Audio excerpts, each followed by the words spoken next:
Chapter 371. In Changle Palace, Li Mu handed the booklet to Zhou and asked, "Your Majesty, how should we deal with these people?" Zhou flipped open the booklet and glanced at it a few times. Then, he asked Li Mu, "What do you think?" Li Mu thought for a moment and said, "I think that the Great Zhou's imperial court has been suffering from a chronic problem for a long time. The court officials have formed cliques for personal gain, and in order to suppress dissidents, they will do anything. If we want to cure this chaos, we need to use strong medicine. Your Majesty can also take this opportunity to support some of your trusted aides." Zhou Qiong rubbed the space between his brows and said to Li Mu, "I'll leave this matter to you." Li Mu bowed and said, "I obey." The booklet Zhou Zhong gave him recorded the crimes of many officials of the two parties over the years. Some of them were corrupt, some of them took bribes, some of them bent the law for personal gain, and some of them abused their power. These records filled the entire booklet. A month ago, Li Mu felt that the imperial court should still be stable. Over the past month, Li Mu gradually realized that the Great Zhou's imperial court had a problem from the root. Rather than maintaining the stability on the surface and letting them slowly nibble away at the decaying Great Zhou, it was better to cut the Gordian knot and use strong medicine to weaken the old and new factions. At the same time, power would gradually return to the hands of the Empress.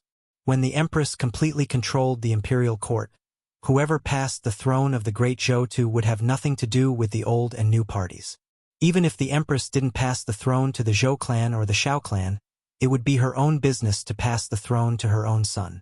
Or, if the Empress's cultivation reached the 8th level, then no matter how strong the old and new parties were, they wouldn't even have the right to protest under absolute power. In that case, who would dare to bully him in the entire Zhou province, let alone the imperial court? Unfortunately, this could only exist in Li Mu's imagination. The Empress' 7th level came more from her inheritance than from her own cultivation. Unless she encountered a greater opportunity, the 7th level was the peak that she could reach in this lifetime. At present, all the 7th realm powerhouses that Li Mu knew, including Shenjizi, were promoted to the upper realm through inheritance. Zhou leaned against the dragon throne and propped up his head. He said, "I'm a bit tired. Here are a few memorials. Help me take a look." Li Mu moved a chair and sat in front of the table. He said, "Your Majesty should rest first. When you wake up, the soup in the imperial kitchen will be almost ready." Although it was unlikely that a 7th realm cultivator would tire herself out, Li Mu didn't forget that the Empress' inner demon had yet to be removed. Suppressing the inner demon was an extremely taxing task. The exhaustion of mental energy was no less than fighting a battle with an expert of the same level. With Li Mu here, she didn't have to worry about court matters. Zhou leaned against the dragon throne and closed her eyes to recover her mind. Suddenly, a cloud of fog appeared in front of her. When the fog dissipated, she was no longer in Changle Palace, but in the imperial garden. Zhou quickly realized that this was a dream. As a 7th realm cultivator, she could control her body and consciousness. However, dreams didn't seem to have much to do with a person's consciousness. Instead, it was dominated by another consciousness. She wanted to withdraw her consciousness from the dream, but she heard a sound coming from the depths of the imperial garden. This made her change her mind. She was also interested in the contents of the subconscious fantasy. Thus, she walked along the path of the imperial garden and slowly walked into the depths. As she walked, the conversation in the depths of the garden gradually became clear. "This orange is very sweet. It's a tribute orange from Jiangnan. Try it. I want you to feed me." "Nonsense. Humph, you're not even willing to do this for me. You don't love me anymore." Okay. Open your mouth." In the depths of the garden, there seemed to be a couple passionately in love. Zhou had never experienced love, so she didn't feel envious. She just felt that even the fragrance of the flowers in the imperial garden couldn't cover up the sour smell in the air. Just as she was about to leave, the couple sitting in the pavilion suddenly turned around. In the pavilion, the other her was peeling the orange with a smile and sending the orange pieces into the mouth of the person in her arms. And the person nestled in her arms was actually Changle Palace. Zhou, who was lying on the rocking chair, suddenly opened her beautiful eyes. Fine sweat even seeped out of her forehead. After Li Mu finished reading the last memorial, he inadvertently glanced over and found that the Empress had woken up. Then, he asked with some surprise, "Your Majesty, are you very hot?" Zhou looked at Li Mu. The scene in her mind appeared again. She realized that her inner demon seemed to be getting more and more serious. Li Mu noticed the Empress's absent-mindedness. He waved his hand in front of her eyes and whispered, "Your Majesty, Your Majesty." Zhou came back to her senses and said, "I'm fine. You can go back first." Li Mu said, "The soup in the imperial kitchen is ready. I'll go get a bowl for you." Zhou waved her hand and said, "No need. I'll let Ali leave in a while. You can go back first." Li Mu tidied up the memorials he had read and put the chair back in place. He said, "Then I'll go back first." Walking out of Changle Palace, he sighed softly. The reason he came to Changle Palace was that he didn't know how to face the situation at home. He wanted to sort out his thoughts first, but the Empress obviously didn't give him the chance. It was now lunchtime. In the Imperial Palace, the officials of the various government offices began to walk out in groups. An official looked at Li Mu walking out of Changle Palace and said with emotion, "What is a favored official? This is a favored official. The number of times he goes to Her Majesty's bedchamber is more than the number of times he goes to the Secretariat."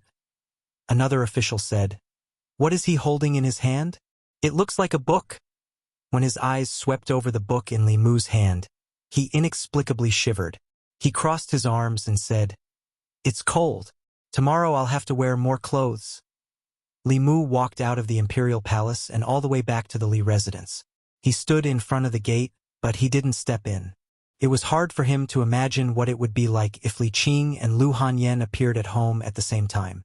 In Lu Hanyan's eyes, Li Qing was undoubtedly Li Mu's ex-girlfriend. Although they had never confirmed their relationship, Li Mu couldn't deny that Li Qing was indeed his first love.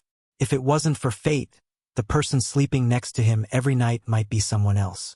When a wife meets an ex-girlfriend, and the current master of the Li residence meets an ex-master, it would be good if the two didn't fight. Couldn't be a happy and harmonious sisterly relationship, right? The gate of the residence suddenly opened. Xiao Bai ran out of the courtyard and asked in confusion, "Benefactor, what are you doing at the gate?" Li Mu rubbed her head, took a deep breath, and stepped into the house.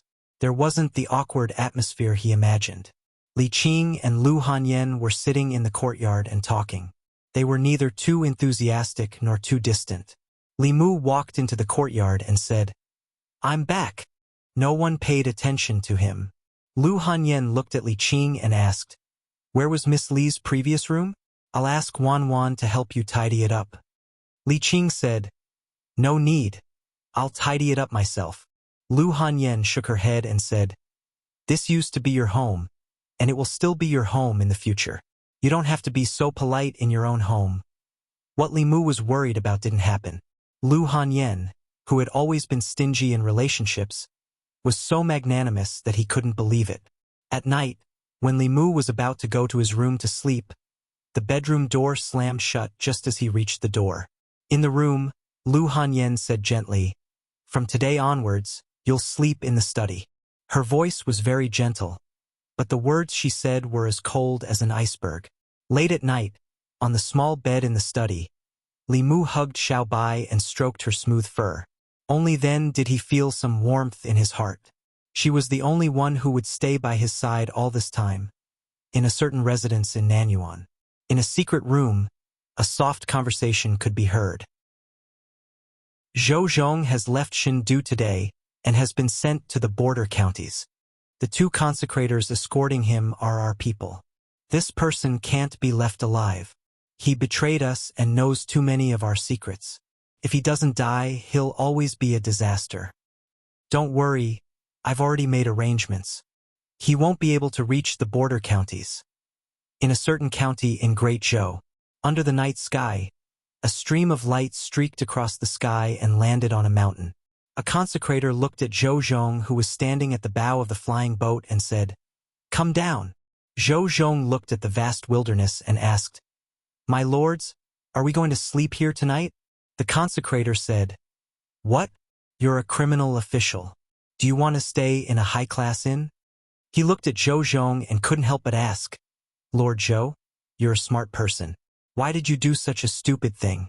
Why did you give up your position as the assistant minister of the Ministry of Justice? Why did you choose to go to the north to die?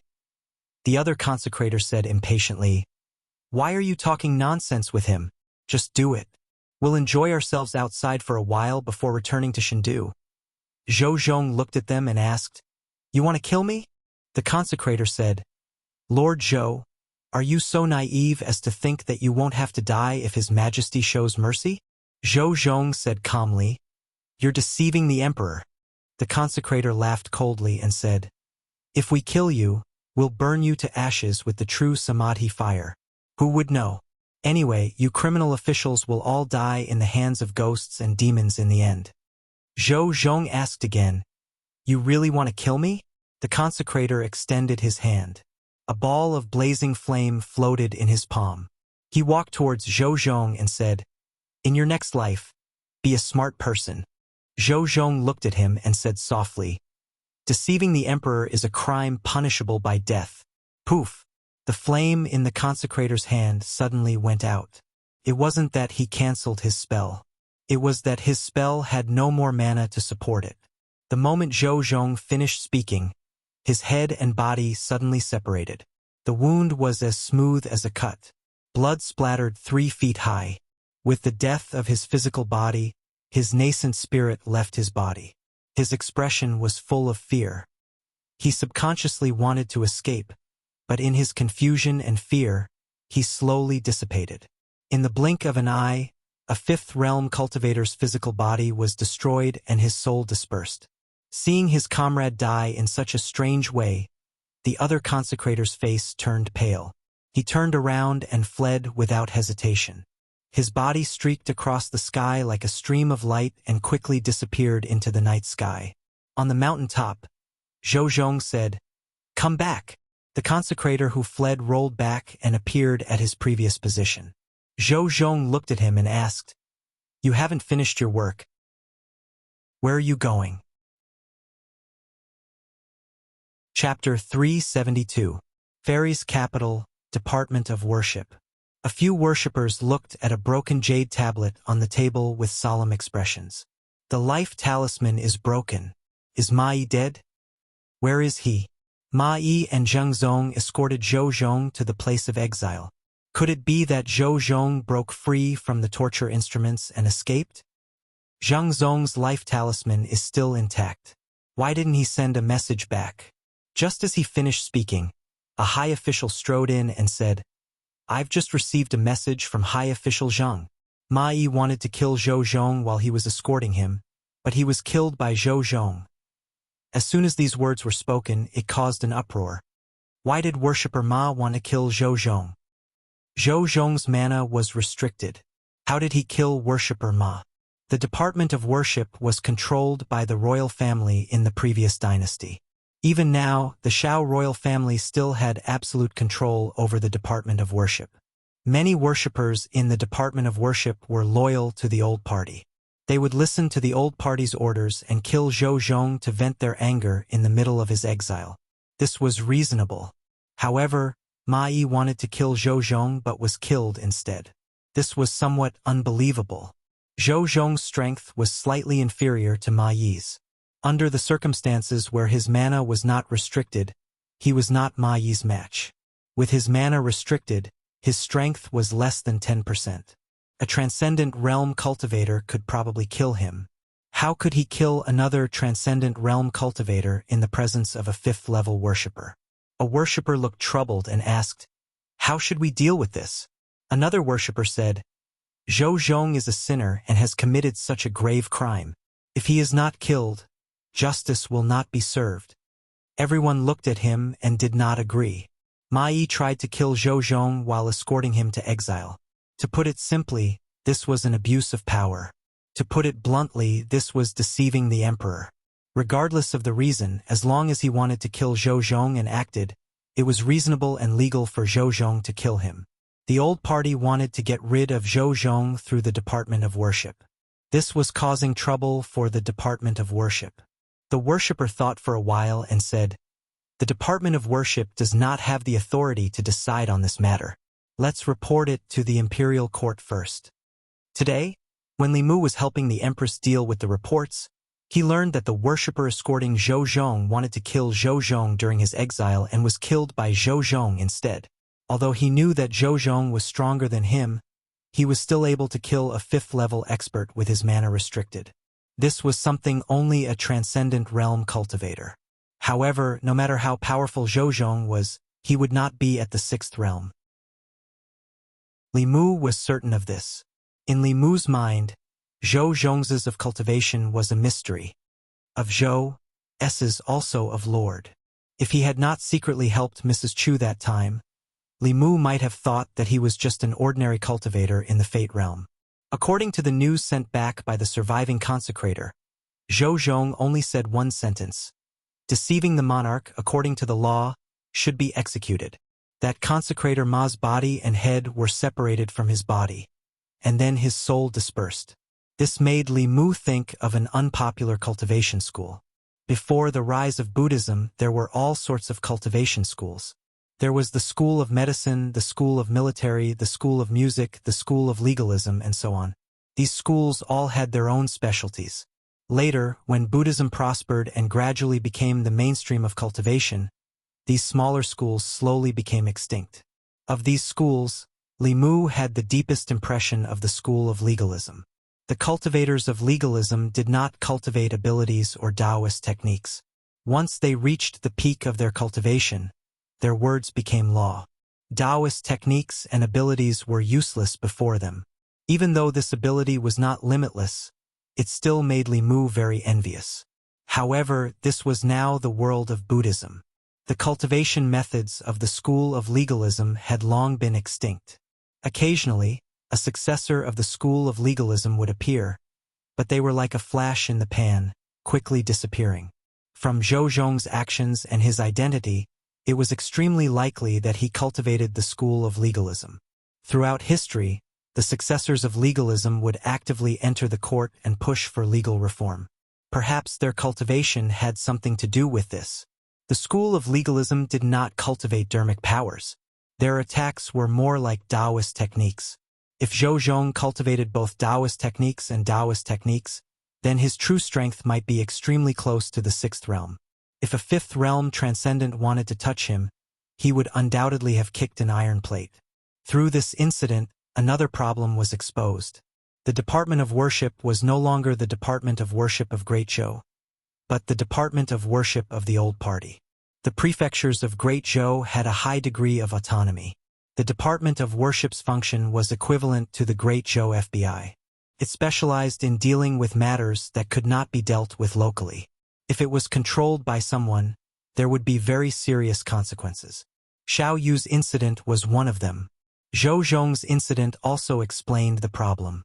Since they had decided to do something big, they might as well start with the Department of Worship.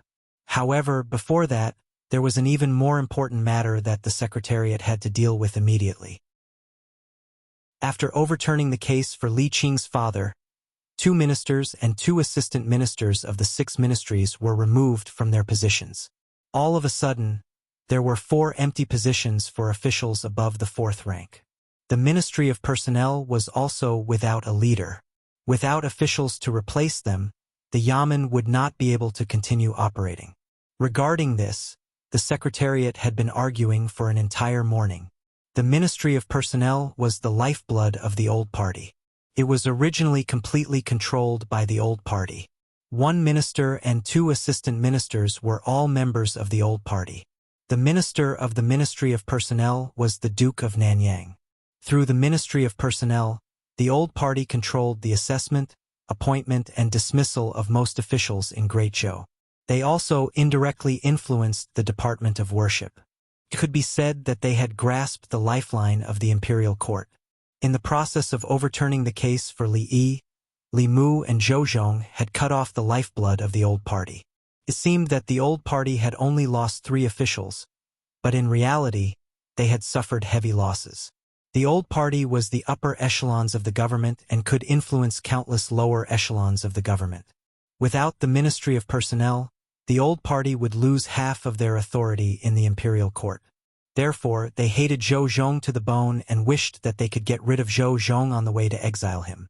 This time, the position of the Minister of the Ministry of Personnel was contested by Xiao Ziyu, who represented the royal Xiao family, and Zhou Xiong, who represented the Zhou family, for the entire morning.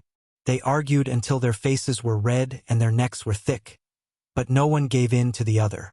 It was impossible for them to give in. In terms of power, the Minister of the Ministry of Personnel was the most powerful among the 6 ministers. The old party wanted to take back the position that originally belonged to them, and the new party would not let go of this one and only opportunity. If they obtained the Ministry of Personnel, they would be able to suppress the old party. Compared to them, the others did not speak much. This important position did not belong to the old party, but to the new party. Could not fall to anyone else. As for the Minister of the Ministry of Personnel, the Secretariat could submit 7 candidates. In order to ensure that nothing went wrong, the Xiao family wanted to monopolize the 7 positions. Naturally, the Zhou family also wanted to monopolize it. Neither side would let the other have their way. As the two argued back and forth, Li Mu felt a headache coming on. Why don't you take a look and see if the person you nominated has any qualifications? My person doesn't have any qualifications, but your person does? At most, I'll give you 1. 7 positions, not 1 less. This position originally belonged to us. Li Mu finally could not take it anymore. He slammed the table and said, "The 2 of you, that's enough." He looked at Zhou Xiong and Xiao Ziyu and said, "The 2 of you have argued for 4 hours over a single position. Do you still have any respect for your colleagues?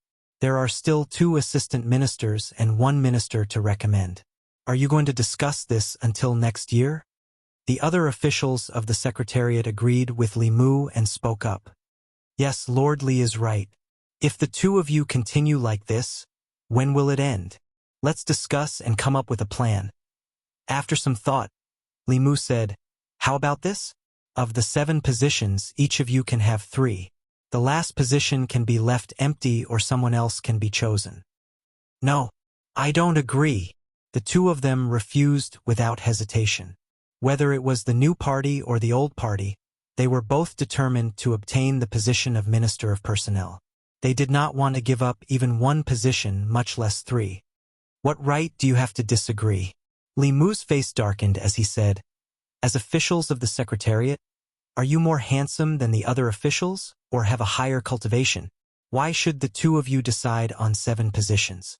By allowing the 2 of you to discuss this, we are giving you face. If you don't want it, then we won't give it to you. For these 7 positions, the 6 officials of the Secretariat will each recommend 1 person, and the last one will be decided by Assistant Minister Lu. Are the 2 of you satisfied?" Zhou Xiong and Xiao Ziyu were speechless. The other 3 officials of the Secretariat felt extremely satisfied. Li Mu's words had spoken out what they had been thinking for many years. There were 6 Imperial Secretariat officials in the Central Secretariat. Everyone had the same rank and status. Due to the influence of the old and new factions, they usually gave these 2 people more power to speak. If they continued to push their luck, then they would be asking for more face. Which of the officials of the Secretariat did not come from an illustrious clan? They were not inferior to the Xiao clan or the Zhou clan. For thousands of years, the dynasties of this land had, at some point in time, shared the same surname as them. Who did not have some pride in their hearts? Not long after Li Mu's voice fell, Wang Shi of the Secretariat said, "I agree with what Sir Li said." Zhang Huili continued, "Continuing to argue like this is not a solution. If the 2 of you do not agree with Lord Li's initial proposal, then we will each nominate 1 person. Wouldn't this be fairer?" Song Liangyu looked at the 2 and asked, "Lord Xiao, Lord Zhou, what do you think?" Xiao Ziyu and Zhou Xiong thought quickly. The second situation was naturally the one they did not want to see the most. If each of them could only nominate 1 person, then there was not even a 20% chance. If each of them nominated 3 people, then the chance was close to 50%. They were clear about this. The two of them looked at each other and said at the same time, "Then let's follow Lord Li's initial proposal." The two of them each wrote 3 names on the paper. Xiao Ziyu asked, "The nomination of the last person." "That is none of your business." Li Mu waved his hand and said, "Out of the 7 spots, the 2 of you have taken up 6. The 5 of us do not even have a chance to nominate one person." Zhou Xiong and Xiao Ziyu did not speak. The last person to nominate was just to make up the numbers. As long as it was not someone from the opposing faction, they had no objections. Zhou Xiong was still worried and added, "The position of Minister of Personnel is very important. Zhang Chun does not have enough experience. If Lord Li wants to nominate him, I'm afraid it is against the rules. Do you think that I am like the 2 of you who only know how to suppress dissidents and appoint people based on favoritism?" Li Mu looked at him with disdain and said, "Besides, even if it is a nomination, the final decision is made by His Majesty. Do you think that I can make the decision for the Minister of Personnel?" Chapter 373. The position of Minister of Official Personnel Affairs was extremely important. Even if Li Mu was a favored official, the Empress would not let him make the decision. However, Xiao Ziyu was still worried. He asked, "If I may ask, who would you like to nominate?"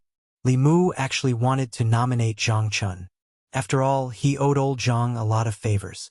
If he became Minister of Official Personnel Affairs, he would have the right to apply for a 5-section house from the imperial court. He would have servants and maids. However, the Minister of Official Personnel Affairs was a 3rd-rank official. He was now a 5th-rank official. No matter how he skipped a rank, he could not let the Shindu Medallion directly promote him to Minister of Official Personnel Affairs. If it was not Zhang Chun, it did not matter who else was. Li Mu thought for a while and said, "Lu Qing, the Assistant Minister of Rights." It was sad to say that after being in the imperial court for so long, others had formed cliques and cliques, but he did not even have anyone to do so. In fact, when it came to nominating for the position of Minister of Official Personnel Affairs, he could only think of Lu Qing, the Assistant Minister of Rights. Xiao Ziyu looked at Li Mu in surprise and said, "The Assistant Minister of Rights has just been promoted.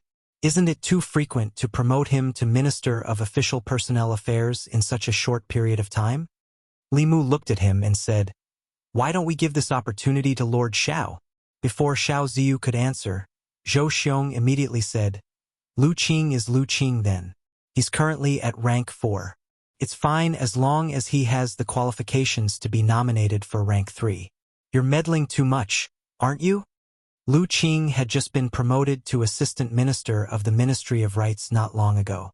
In principle, it was impossible for him to be promoted to Minister of the Ministry of Personnel in the near future. In this way, the uncertainty of the last position could be eliminated. Wasn't nominating Lu Qing much better than Li Muzhen nominating a capable and experienced official? Although Zhou Xiong did not like Li Mu, he would not blindly oppose him at a time like this. Li Mu looked at the other 3 officials of the Secretariat and asked, "I am just randomly nominating someone. Do the other 3 have any thoughts?" The other 3 secretaries shook their heads in unison. Wang Shi said, "Let's listen to Sir Li." Both the new and old parties were determined to win the position of Minister of Personnel. It was useless for them to nominate him. Li Mu and Lu Qing were neither relatives nor friends. Nominating him was just to make up the numbers.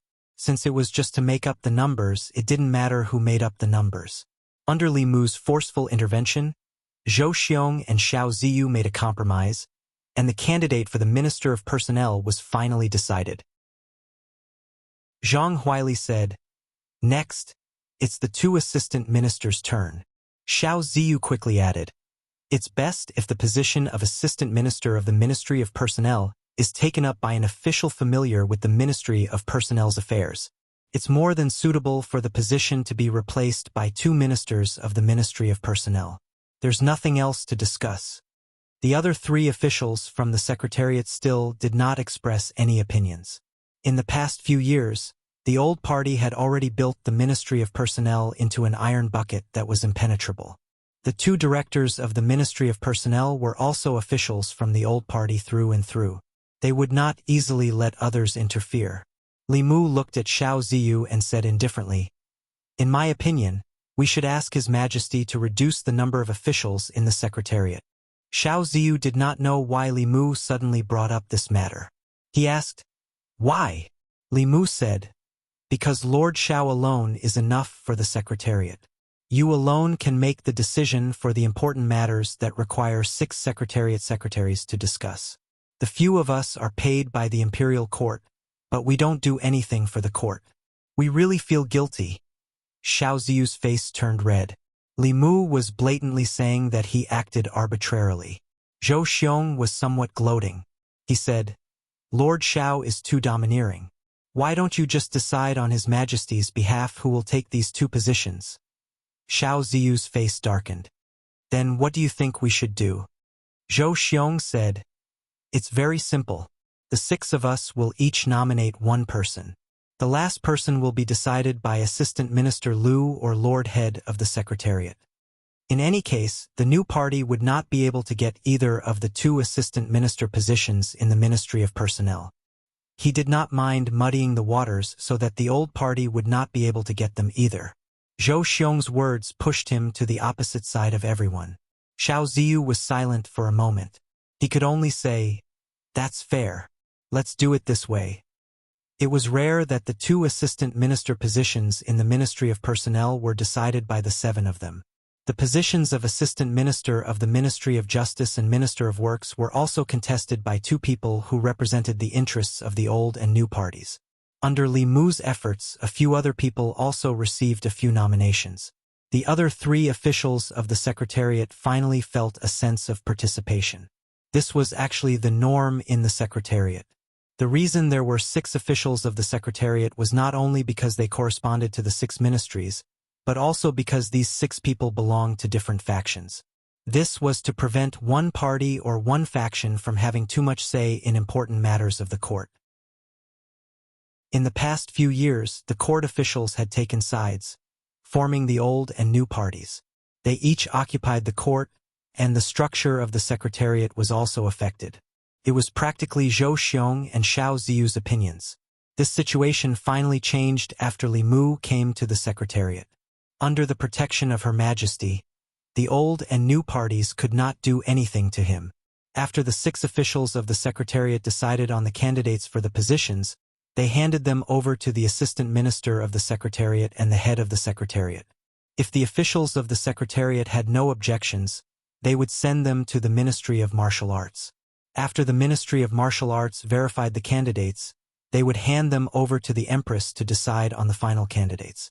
Among them, there were restrictions on the monarch's authority and also restrictions on the monarch's authority. For officials of this level, even the Empress could only choose from the people appointed by the Secretariat.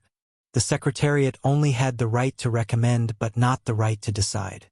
Of course, the past emperors all had their own trusted aides in the Secretariat. This way, many things were still decided by the monarch. Li Mu tidied up the memorials and sent them to Chang'e Palace. He placed them on the table in front of Zhou Yi and said, "Your Majesty, these are the candidates for the Minister of Personnel, the Assistant Minister of the Ministry of Justice, and the Minister of Works. The Secretariat has already chosen them. Please take a look." Zhou Yi flipped through the memorials on the top, picked up the red brush, and asked, "Who do you think is qualified for the position of Minister of Personnel?" Li Mu said, "This is a matter of great importance. Your subject does not dare to speak carelessly." Zhou Yi thought for a moment and was about to circle a name when Li Mu coughed softly. Zhou Yi paused. The tip of the brush brushed past that name and stopped above another name. Li Mu coughed again. The tip of the brush continued to slide down. Cough, cough, cough. After several coughs, when the tip of Zhou Yi's brush stopped at the last name, Li Mu finally stopped coughing. Zhou Yi circled the 2 words Lu Qing. Li Mu smiled and said, "Your Majesty is wise. Although Lu Qing's qualifications are somewhat lacking, he does not form cliques and does not pursue personal interests. This can prevent one clique from controlling the court through the Ministry of Personnel and causing chaos in the court. After Zhou circled Lu Qing's name, he handed the brush to Li Mu and said, "You can choose the rest." Li Mu took a step back and said, "Your Majesty, you cannot do this. If others know, they will think that your subject is taking advantage of your favor and interfering in the government. Your Majesty should choose." Zhou glanced at him and said, "You are one of my people. Your thoughts are my thoughts. Tell me what you think." Li Mu no longer hid anything. He walked to her side and said, "Your subject knows that your Majesty does not want to be emperor and does not want to be trapped in the imperial palace. However, your subject believes that if your Majesty wants to leave the court, the first thing your Majesty should do is take control of the court. For these important positions, your Majesty should consider placing officials loyal to your Majesty and not officials from the old or new cliques." Zhou said lightly, "Right now, I feel that there is nothing bad about being emperor." Li Mu lowered his head and glanced at her. Right now, she felt that being emperor was not bad because he had helped her do the things that an emperor should do. He had also helped her worry about the things that an emperor should worry about. Apart from showing her face at the morning court every 3 days, had she ever fulfilled any of the duties an emperor should have? Li Mu dared to complain about this in his heart. If he said it out loud, the empress might come to find him in his dreams tonight. Li Mu cleared his throat and said, "As for these candidates, I can give your Majesty some suggestions. The Minister of Personnel is Lu Qing. As for the 2 assistant ministers, one can be given to the Wang family. As for the other, I recommend Zhang Chun. Sir Zhang has always kept himself clean and has never been associated with the old or new cliques. As long as your Majesty gives him a house with 5 courtyards and a few maids, he will work for your Majesty. As for the Assistant Minister of Justice, I recommend the former Minister of Justice, Yang Lin. Although he seems to be from the old clique, there is still room to rope him in. Letting him be the Assistant Minister of Justice can also appease the old clique and lessen their unbalanced mentality of losing the Ministry of Personnel. Finally, the Minister of Works. Although this position is not as important as the Minister of Personnel, it is best to have it in the hands of one of our own. For this position, I recommend the North County Governor, Chan Zhengyuan. After Zhou Zhong's matter, the 6 important positions were empty. This affected the hearts of countless people in the imperial court. To quickly calm the hearts of the people, the Secretariat immediately recommended a batch of officials to become the candidates for those important positions. Amongst them, who the 3 officials of the Ministry of Personnel would end up in was something that both the old and new cliques cared about. The final result would affect which party would control the Ministry of Personnel in the future and influence the imperial court to the greatest extent. The Secretariat did not have to wait for long before the Changel Palace had a result.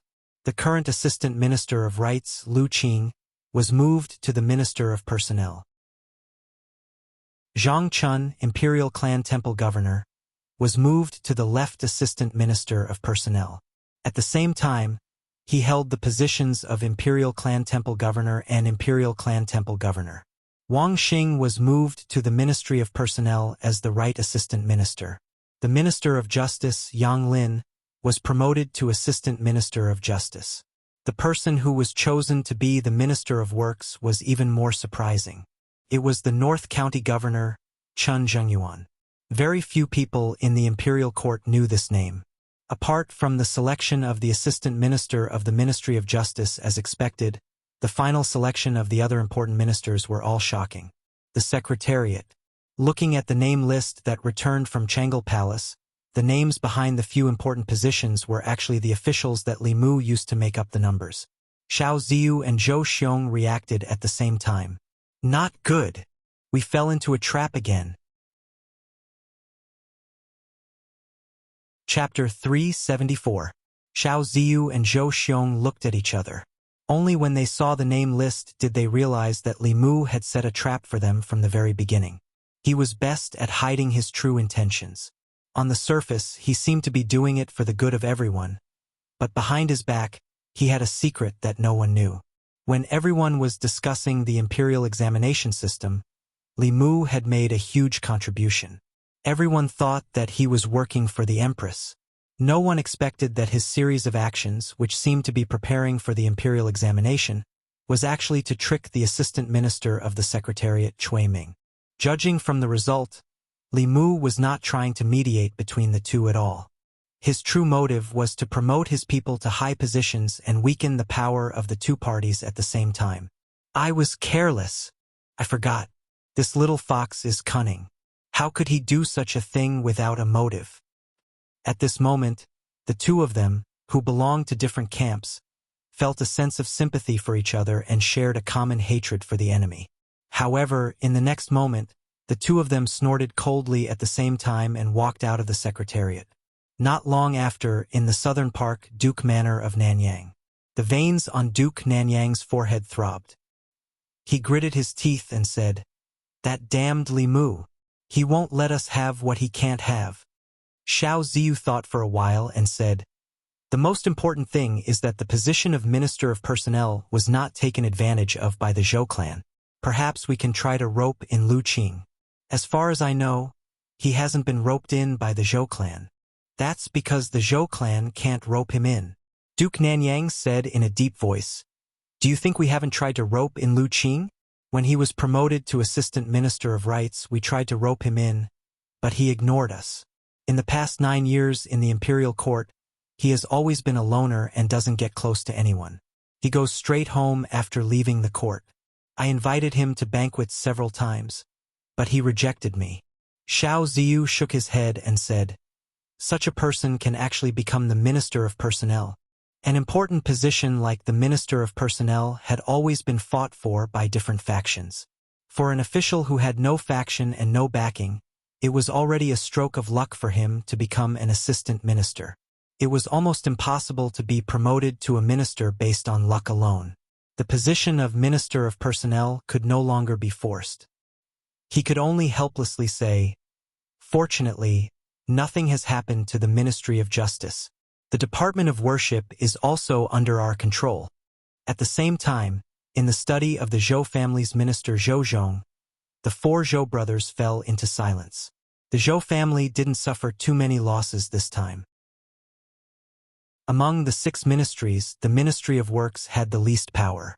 Thus, whether it was Zhou Ting's resignation as assistant minister or Zhou Chuan's dismissal, it didn't affect the Zhou family too much. The Xiao clan, on the other hand, had lost the Ministry of Personnel. Their lifeline had been cut off. However, this was not entirely good news for the Zhou family. In the past, the Empress didn't care much about the fight between the old party and the new party, and she wouldn't intervene. But now, she was deliberately suppressing the new party and the old party. This time, she appointed several important official positions, avoiding the officials of the new party and the old party.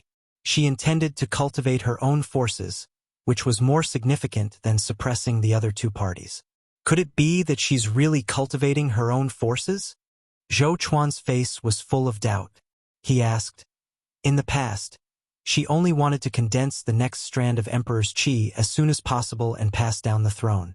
She didn't care much about the fight between the two parties. Could it be that her thinking has changed?" Zhou Ting said indifferently, "It's very possible. Ever since she began to favor Li Mu, she's changed more and more." Zhou Xiong said with incomparable certainty, "I'm very sure that Li Mu must be behind Her Majesty's actions. This time, from the beginning to the end, was a trap set by him. I suspect that he wants to support his own party. No matter what, Li Mu must be taken seriously." The Ministry of Rights. In the assistant minister's office, Lu Qing was packing his things. From tomorrow onwards, he would take up his post at the Ministry of Personnel as Minister of Personnel. The Minister of Rights walked into the office and clasped his hands in greeting. "Congratulations, Lord Lu.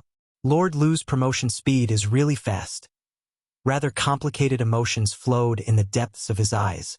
In the short span of half a year, he had personally witnessed Lu Qing rise from a small minister-counselor of the Ministry of Rights to a physician, assistant minister, and now Lu Qing had become the Minister of Personnel.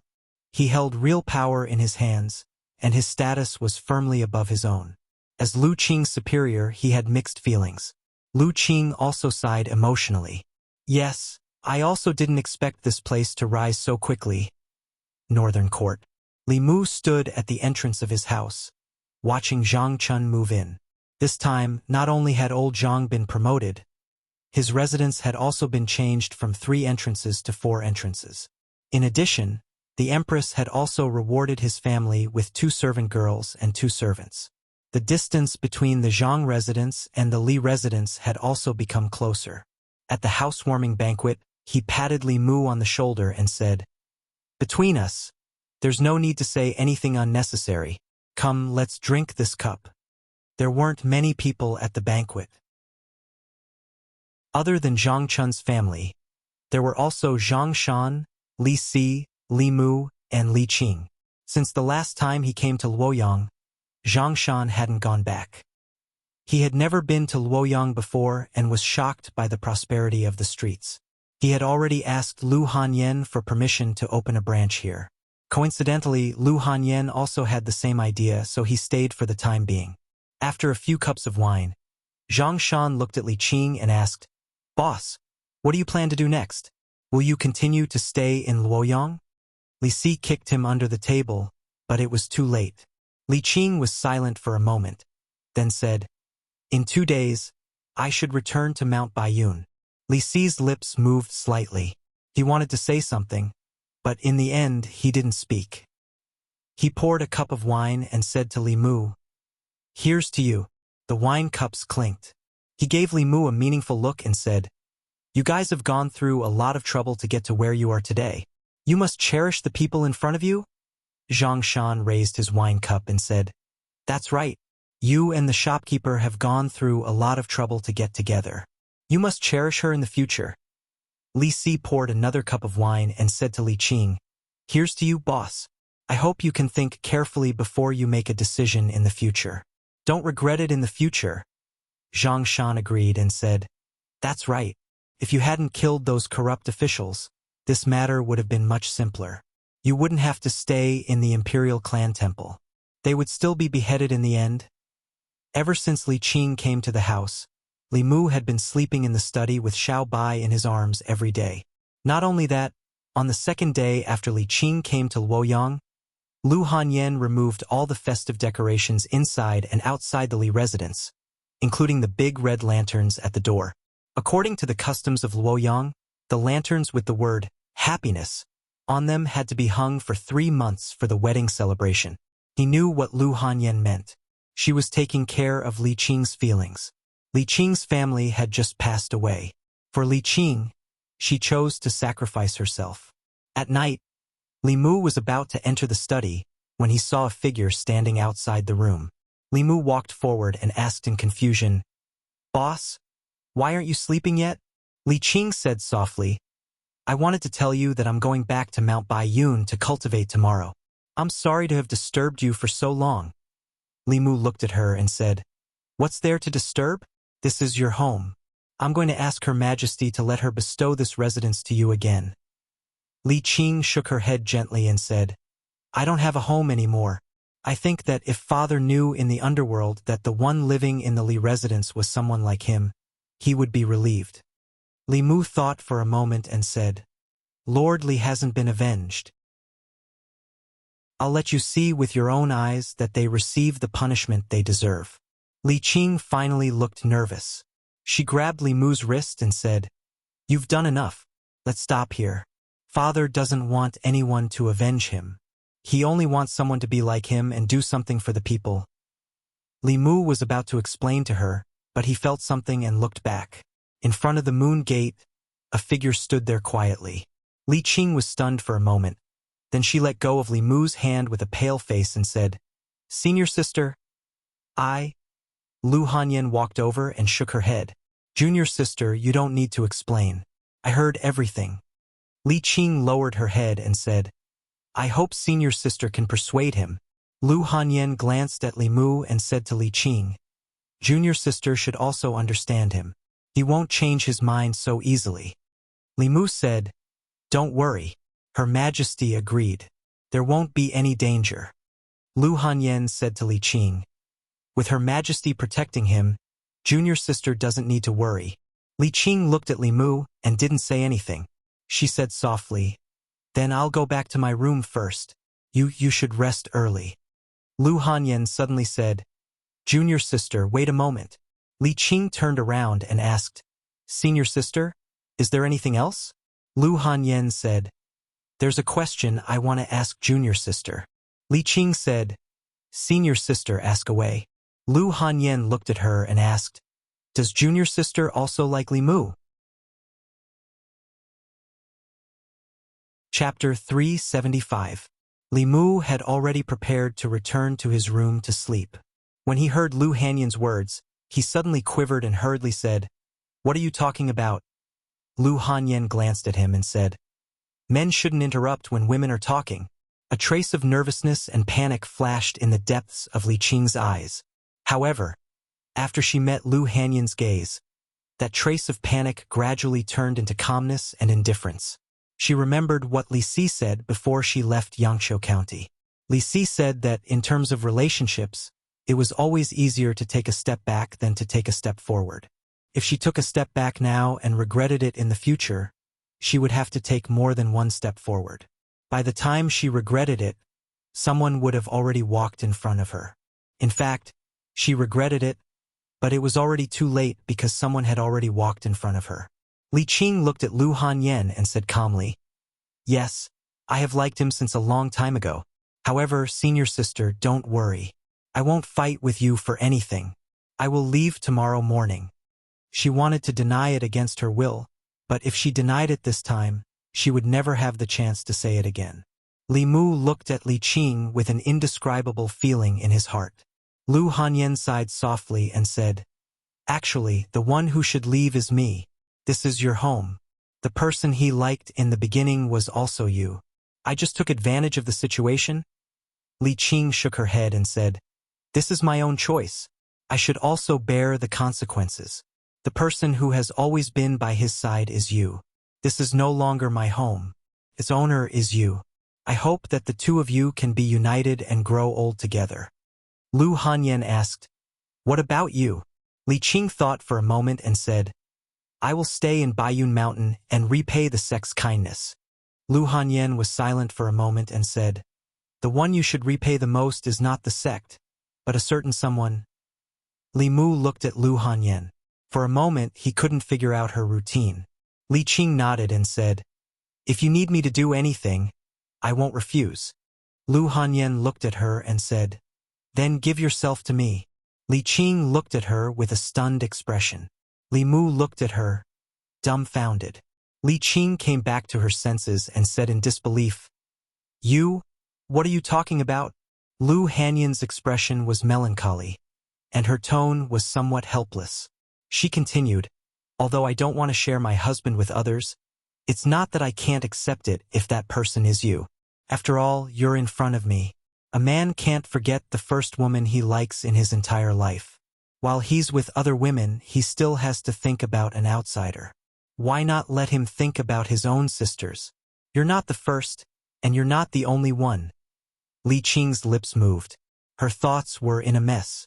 Lu Hanyan looked at Li Qing and said, Of course, you can also refuse. That way, I won't feel guilty towards you at all.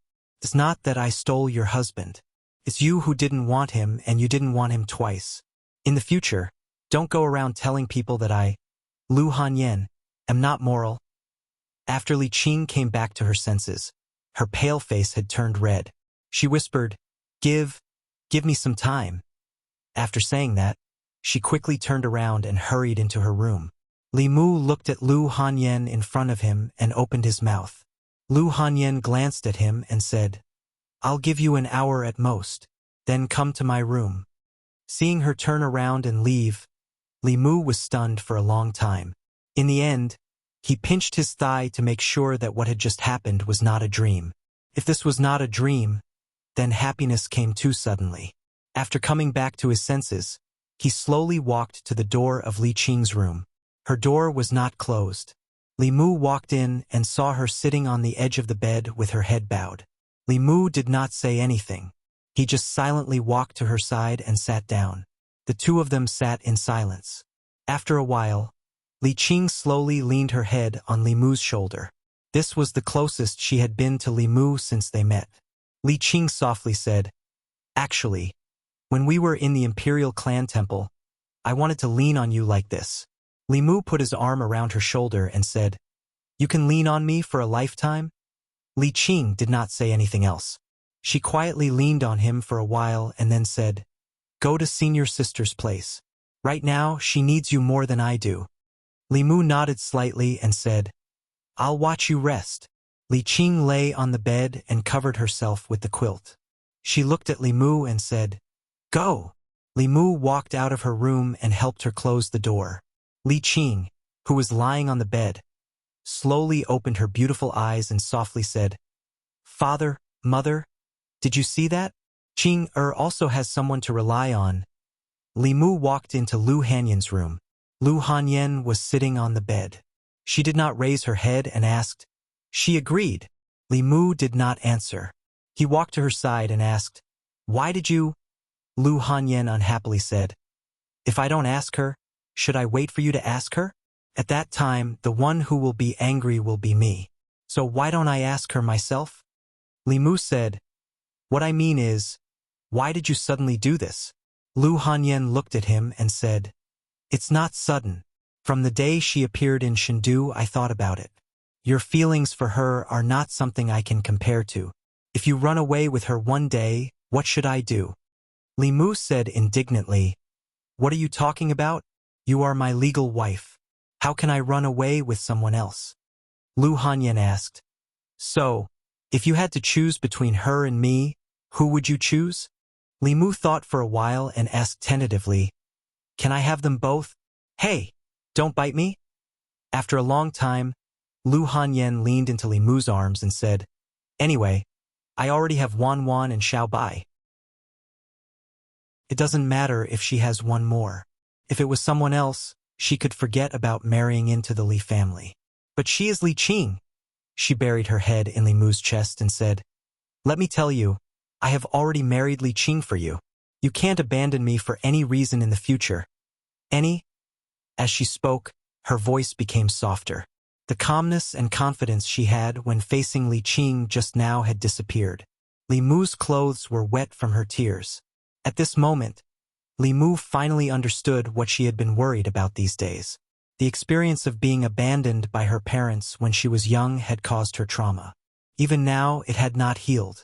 Li Mu hugged her tightly and said seriously, I will never abandon you. Never. Changel Palace. Zhou Yi read several memorials. Suddenly, she raised her head and asked, Where is Li Mu? Didn't he go to the minister's department today? I didn't see him in the morning court. Mr. May said, I really didn't see him today. Zhou Yi thought for a while and put down her brush. She said, He didn't go to court for no reason. I want to see what he is doing. She flicked her finger and a picture appeared in front of her. In the picture, it seemed to be a street in Chengdu. The street was full of people. There was a beautiful woman on each side of Li Mu. He was holding the woman on the left and the woman on the right. Mr. May looked at the picture in front of him and said in surprise, Isn't that woman Li Yi's daughter? He and Li Mu. Zhou Yi snorted and said, I knew it. Their relationship is not that simple. He goes to Zongjing Temple every day more frequently than he comes to Changel Palace. He didn't want the palace maids I gave him before. I thought he didn't like women. Now it seems that all men in the world are the same. Mr. May said awkwardly. He is so outstanding. Naturally, there are more people who like him. It's understandable that both parties are willing. Zhou Yi waved her hand to disperse the picture. She was a little annoyed. Li Mu had another wife. This meant that he would come to Changel Palace less often. It was only the first day, and he didn't even go to court. On the streets of Chengdu, the people looked at the three figures in front of them and whispered, Isn't that Li Yi? Who is he with? The one on Li Yi's left is Madame Li. The one on the right seems to be Li Yi's daughter. Why is Li Yi holding her hand? Is there a need to ask? Li Yi overturned the case for Li Yi and saved Miss Li from prison.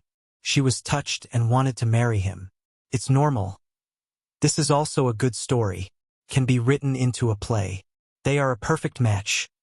No wonder Li Yi said he wouldn't let Li Yi have no descendants. So this is what he meant. Now, Li Yi really has a descendant. Chapter 376. In the past 3 days, Li Mu had developed a feeling that life was more beautiful than this. He even thought of resigning from his position and living in seclusion. Returning to Baiyun Mountain, he could focus on cultivation and enjoy the happiness of having 2 wives. Wouldn't that be perfect? The reason why he gave up on this idea was because he thought of the Empress. Even if he were to leave, it would be after helping the Empress clear all obstacles and repaying her for recognizing his worth. Of course, he also wanted to take revenge on his father-in-law. Although the case had caused a stir and the whole country knew about it, the outcome was not satisfactory. The main culprits were all pardoned by the death exemption medallion. Only one of them received the punishment he deserved. As for the other accomplices, the 3 provinces only fined them a few months of their salary to maintain the stability of the court. It seemed that the price of framing a 4th-rank official was only a few months of salary. As far as they were concerned, this matter was already over. But for Li Mu, it was just the beginning. He stretched out his hand. The ring on his finger flashed and a booklet appeared in his hand. It was the evidence of the crimes of some of the officials of the old party that Zhou Zhong had collected over the years. Most of these people were the ones who joined forces to frame Li Yi. As the assistant minister of the Ministry of Justice and deeply trusted by the old party, it was easy for him to use his position to collect the evidence. The crimes of these people varied. Li Mu took out a piece of paper and wrote down a series of names. After thinking for a while, he circled one of them. Wang Luan, who was the minister of the Ministry of Personnel at that time, was the one who submitted many memorials asking for Li Qing to be severely punished. Li Mu was not holding a grudge, but there were so many people that he had to start with. He left the secretariat, walked out of the palace gate, and walked toward the Ministry of Justice. In the assistant minister's office of the Ministry of Justice, Yang Lin leaned comfortably on a chair and sighed in his heart. He had thought that he would have to endure for many more years to reach the position of assistant minister before he retired. But who would have thought that the Ministry of Justice would undergo such a great change? Countless people were eyeing the position, but in the end, he took advantage of it. Yang Lin's gaze inadvertently looked out of the window. A figure flashed by outside the window. Yang Lin immediately stood up from his chair and walked to the door. "Lord Li, do you have any instructions for the Ministry of Justice?" Although his rank was already higher than Li Mu's, in the imperial court, rank did not represent everything. In front of Li Mu, he still maintained his respect and humility. Li Mu handed him a document and said, "There is a case here. The Ministry of Justice should deal with it as soon as possible." The Central Secretariat had to do with national policies or important decisions. They needed to be reviewed by the Minister of Ceremonies and the Minister of Ceremonies to guide the 6 ministries in their implementation. For such small matters, the Central Secretariat officials had the power to directly order the Ministry of Justice. Yang Lin took the document. After reading it, he said in shock, "This is the Ministry of Personnel's physician, Lord Wang Lin." Li Mu looked at him and asked, "Why? Does the Ministry of Justice's handling of cases vary from person to person?"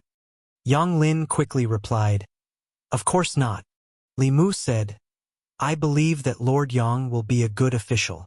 Otherwise, I wouldn't have urged His Majesty to let you be the assistant minister of the Ministry of Justice." Yang Lin was stunned. He had thought that his appointment as the assistant minister of the Ministry of Justice was due to the efforts of the old faction. He was still puzzled as to why the old faction did not get a single official position in the Ministry of Personnel, but he succeeded in the Ministry of Justice. Only now did he know that his promotion was not because of the old faction, but because of Li Mu. He immediately clasped his hands and said, "Thank you, Lord Li." Li Mu waved his hand and said, "No need to thank me." His Majesty felt that Lord Yang was not too far off the path and wanted to give you a chance. Yang Lin stood where he was. His gaze gradually became hesitant. He knew that at this moment, he was faced with an important choice in his life. Should he continue to work for the old faction, or should he completely side with Li Mu? The old faction was controlled by the Shao clan, and the Shao clan was the legitimate royal family of Great Zhou. Even though the Zhou clan was extremely powerful, they were not the legitimate royal family. Many officials in the court and the people of Great Zhou were inclined towards the empress returning the throne to the Zhou clan. Therefore, even though the old faction had been suppressed by the new faction in recent years, they were still powerful and did not lack supporters. He worked for the old faction because he believed that the Shao clan would regain power sooner or later. However, what reason did he have to work for Li Mu? His Majesty could not pass the throne to Li Mu, or Li Mu's children. Yang Lin did not dare to make a rash decision when it concerned his future and even his life. He looked at Li Mu and probed, "Lord Li, may I ask if His Majesty intends to pass the throne to the Zhou clan in the future?" Li Mu glanced at him and asked, "Is this something that you and I, as subjects, can discuss?" Yang Lin looked troubled. Li Mu knew what he was worried about. He said, "Are you afraid that the Shao clan will come after you if His Majesty passes the throne to the Shao clan?" Yang Lin said, "Lord Li, I have elders and children to take care of. I cannot afford to gamble. If I gamble wrongly, the lives of my family—" Li Mu asked, "When do you think His Majesty will pass the throne to the Shao clan?" Yang Lin shook his head and said, "I don't know." Li Mu said slowly, "His Majesty is a powerhouse of the 7th realm. He can live for at least 3 decades. She is in her prime now. Even if the throne is to be passed, it will be decades or even centuries later. Do you think you can live until then?" Yang Lin thought for a moment and felt that Li Mu's words seemed to make sense. By that time, he would have retired and returned to his hometown to enjoy the rest of his life. It would have nothing to do with him who would inherit the throne. However, he still did not dare to gamble. He asked Li Mu nervously, "His Majesty won't pass the throne early, right?" Li Mu glanced at him and said, "Do you think His Majesty will suddenly pass the throne?" Yang Lin looked at Li Mu in a daze, seeming to understand something. If it was said that His Majesty had such thoughts in the past, he would not find it strange. In the past, His Majesty did not care about the court at all. He did not care about the struggles between the old and new parties. He let nature take its course. However, the appointments of the officials from the Ministry of Personnel and the Ministry of Justice showed that His Majesty was already deliberately suppressing the old and new parties and taking back power. Could it be that His Majesty had other thoughts? Li Mu looked at him and said, "I know that it is very difficult for Lord Yang to make a decision. I will give you 3 days to think about it. After 3 days, whether we are friends or enemies will depend on your choice." Yang Lin's expression was bitter. Did he have any other choice? Although Li Mu did not have many friends in the court, he was really good to his friends. In just half a year, Zhang Chun had been promoted from the Divine Capital Commandant to the Left Assistant Minister of the Ministry of Personnel. He was a real minister with real power. The residence he lived in also went from 2, 3, and now 4. He was about to live in a large residence with 5 entrances. For Yang Lin, who lived in a small house with 2 entrances for 3 generations, a residence with 5 entrances was an unattainable dream. On the other hand, Li Mu's enemies were either dead or demoted. Those who were lucky enough to survive lost their positions and reputation. Yang Lin did not doubt that if he became Li Mu's enemy, he would not even be able to live in a small house with 2 entrances in less than a month. The prison of the Ministry of Justice was perhaps the best outcome. If it was a little worse, he might only have a few coffin planks to block the dirt. After careful consideration, Yang Lin let out a long sigh. Then, his expression gradually turned solemn. He looked at Li Mu and said seriously, "From now on, this humble official will follow Lord Li's lead." Li Mu did not misjudge him. The person he supported did not disappoint him. Not long after, a few constables from the Ministry of Justice hurried out of the Ministry of Justice's main gate.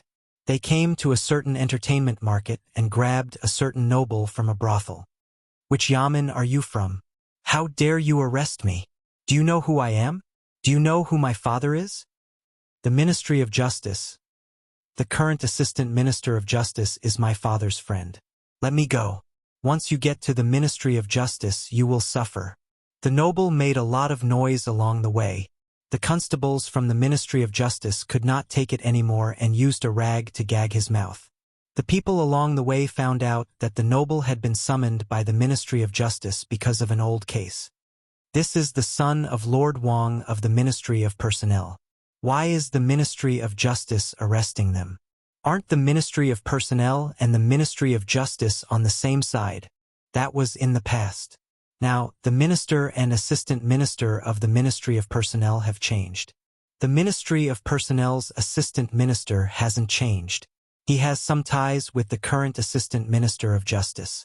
Could it be that their relationship has broken? The people always like to watch the drama between officials and nobles. They followed along the way. Ministry of Personnel. It was lunchtime. A few officials from the Ministry of Personnel walked out together and prepared to eat at a restaurant. When they passed by the Ministry of Justice, they saw a large group of people gathered outside the Ministry of Justice. They were discussing and pointing inside. One of the officials from the Ministry of Personnel lamented, "The Ministry of Justice is really busy. They can't even rest during lunchtime." Another official from the Ministry of Personnel said, "When we were on our way here, we heard from the people that some official's son was arrested. The Ministry of Justice took him out of the brothel directly. It seems like the crime is not small." When they heard that some official's son had committed a crime, the officials from the Ministry of Personnel were instantly interested in watching the drama. The Ministry of Personnel's physician Wang Luan chuckled and said, "I wonder which family's son is from. He keeps causing trouble for his elders. It's time to teach him a lesson." He looked into the Ministry of Justice's main hall and saw a figure kneeling in the hall. The figure looked so familiar. One of the officials said in surprise, "Lord Wang, isn't this your—" Wang Luan was stunned for a moment. Then his face gradually darkened. He did not expect that he would be involved in the drama. Chapter 377. Under the curious gazes of several officials from the Ministry of Personnel, Wang Luan strode into the Ministry of Justice. He met Yang Lin at the assistant minister's office. Wang Luan looked at Yang Lin and frowned. "Lord Yang, what's going on?" Yang Lin said helplessly, "You'll have to ask young Master Wang. 3 years ago, he pursued a married woman. In order to force the woman to submit, he beat her husband until he was severely injured. In the end, he even used his power to fabricate a crime and sent her husband to prison. Today, the Ministry of Justice has ordered the Ministry of Justice to reopen the case. After the Ministry of Justice investigated, they found that it was true." Wang Luan gritted his teeth. "Wasn't the case from 3 years ago already closed?" Yang Lin said, "Although the case from 3 years ago was closed, the Ministry of Justice felt that the Ministry of Justice had handled the case unfairly and requested a retrial. I couldn't do anything about it." Wang Luan asked, "Can't the original verdict be upheld?" Yang Lin shook his head. "No. The Ministry of Justice was dissatisfied with the original verdict, so they decided to reopen the case. If the Ministry of Justice still doesn't change it, then I'll be the unlucky one." Wang Luan said angrily, "Why do you have to reopen the case from 3 years ago?" Yang Lin looked at him. "You'll have to ask Lord Wang about this?" Wang Luan was stunned. "Ask me? What's wrong with me?" Yang Lin sighed and said, "That day, I told you not to meddle in that matter, but you sent several memorials in a row, insisting that Li Yi's daughter be killed. Now, that woman has become one of Li Mu's lovers. If he doesn't take revenge on you, who else can he take revenge on?" Wang Luan said, "I didn't follow the royal prince's orders." Yang Lin said, "That's why your son is here today." Wang Luan took a deep breath and asked, "Then what will happen to my son?" Yang Lin shook his head. "It's hard to say. He caused serious injuries, slandered and framed innocent people, and sent them to prison. He'll be punished for several crimes. Your Wang family might have to pay a lot of money. You won't be able to avoid prison." Wang Luan said, "I know that the law can be bent. Lord Yang, with our relationship, you have to help me." Yang Lin thought for a moment and said, "You can ask Manager Wei to defend your son. He is the most familiar with the law in the Ministry of Justice. Perhaps he can help your son fight for a reduced sentence." A moment later, in a certain office of the Ministry of Justice, Wang Luan held Wei Peng's hand and said, "Manager Wei, I'll leave my son to you. After the matter is completed, I will definitely reward you handsomely. Wei Peng nodded and said, I'll try my best. With that, he slowly walked into the courtroom. Wang Luan asked Yang Lin, how will the Ministry of Justice judge him this time?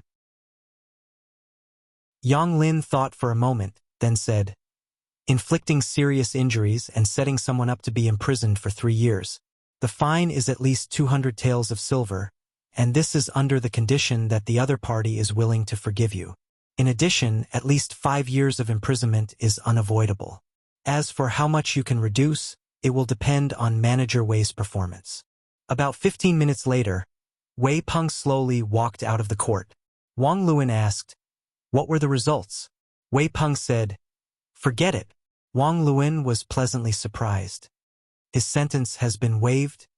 Wei Peng said, the fine is waived. He was only sentenced to 20 years of imprisonment. Wang Luan was stunned for a moment. When he came to his senses, he grabbed Wei Peng's collar and said through clenched teeth, what did you say? Just how did you argue? Yang Lin hurriedly said, Lord Wang, watch your actions. Your actions. He had just finished speaking when several figures walked into the Ministry of Justice. They looked at Wang Luan and asked, are you the director of the Ministry of Personnel? Wang Luan? Wang Luan was furious. He said unhappily, I am. Who are you people? Crack. 2 of them pressed down on Wang Luan's arms. Another person put shackles on his wrists and said, the Imperial Clan Temple has investigated. In the past few years, you have abused your power for personal gain many times. When evaluating officials, you were severely unfair. In addition, in order to get your son off the hook, you used your position as the director of the Ministry of Personnel to put pressure on the Ministry of Justice. This is also a serious violation of the law. Come with us to the Imperial Clan Temple.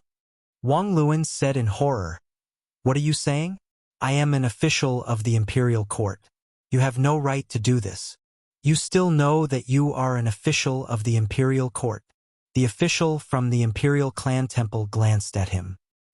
He waved his hand and said, knowingly breaking the law, this is an additional charge. Take him away.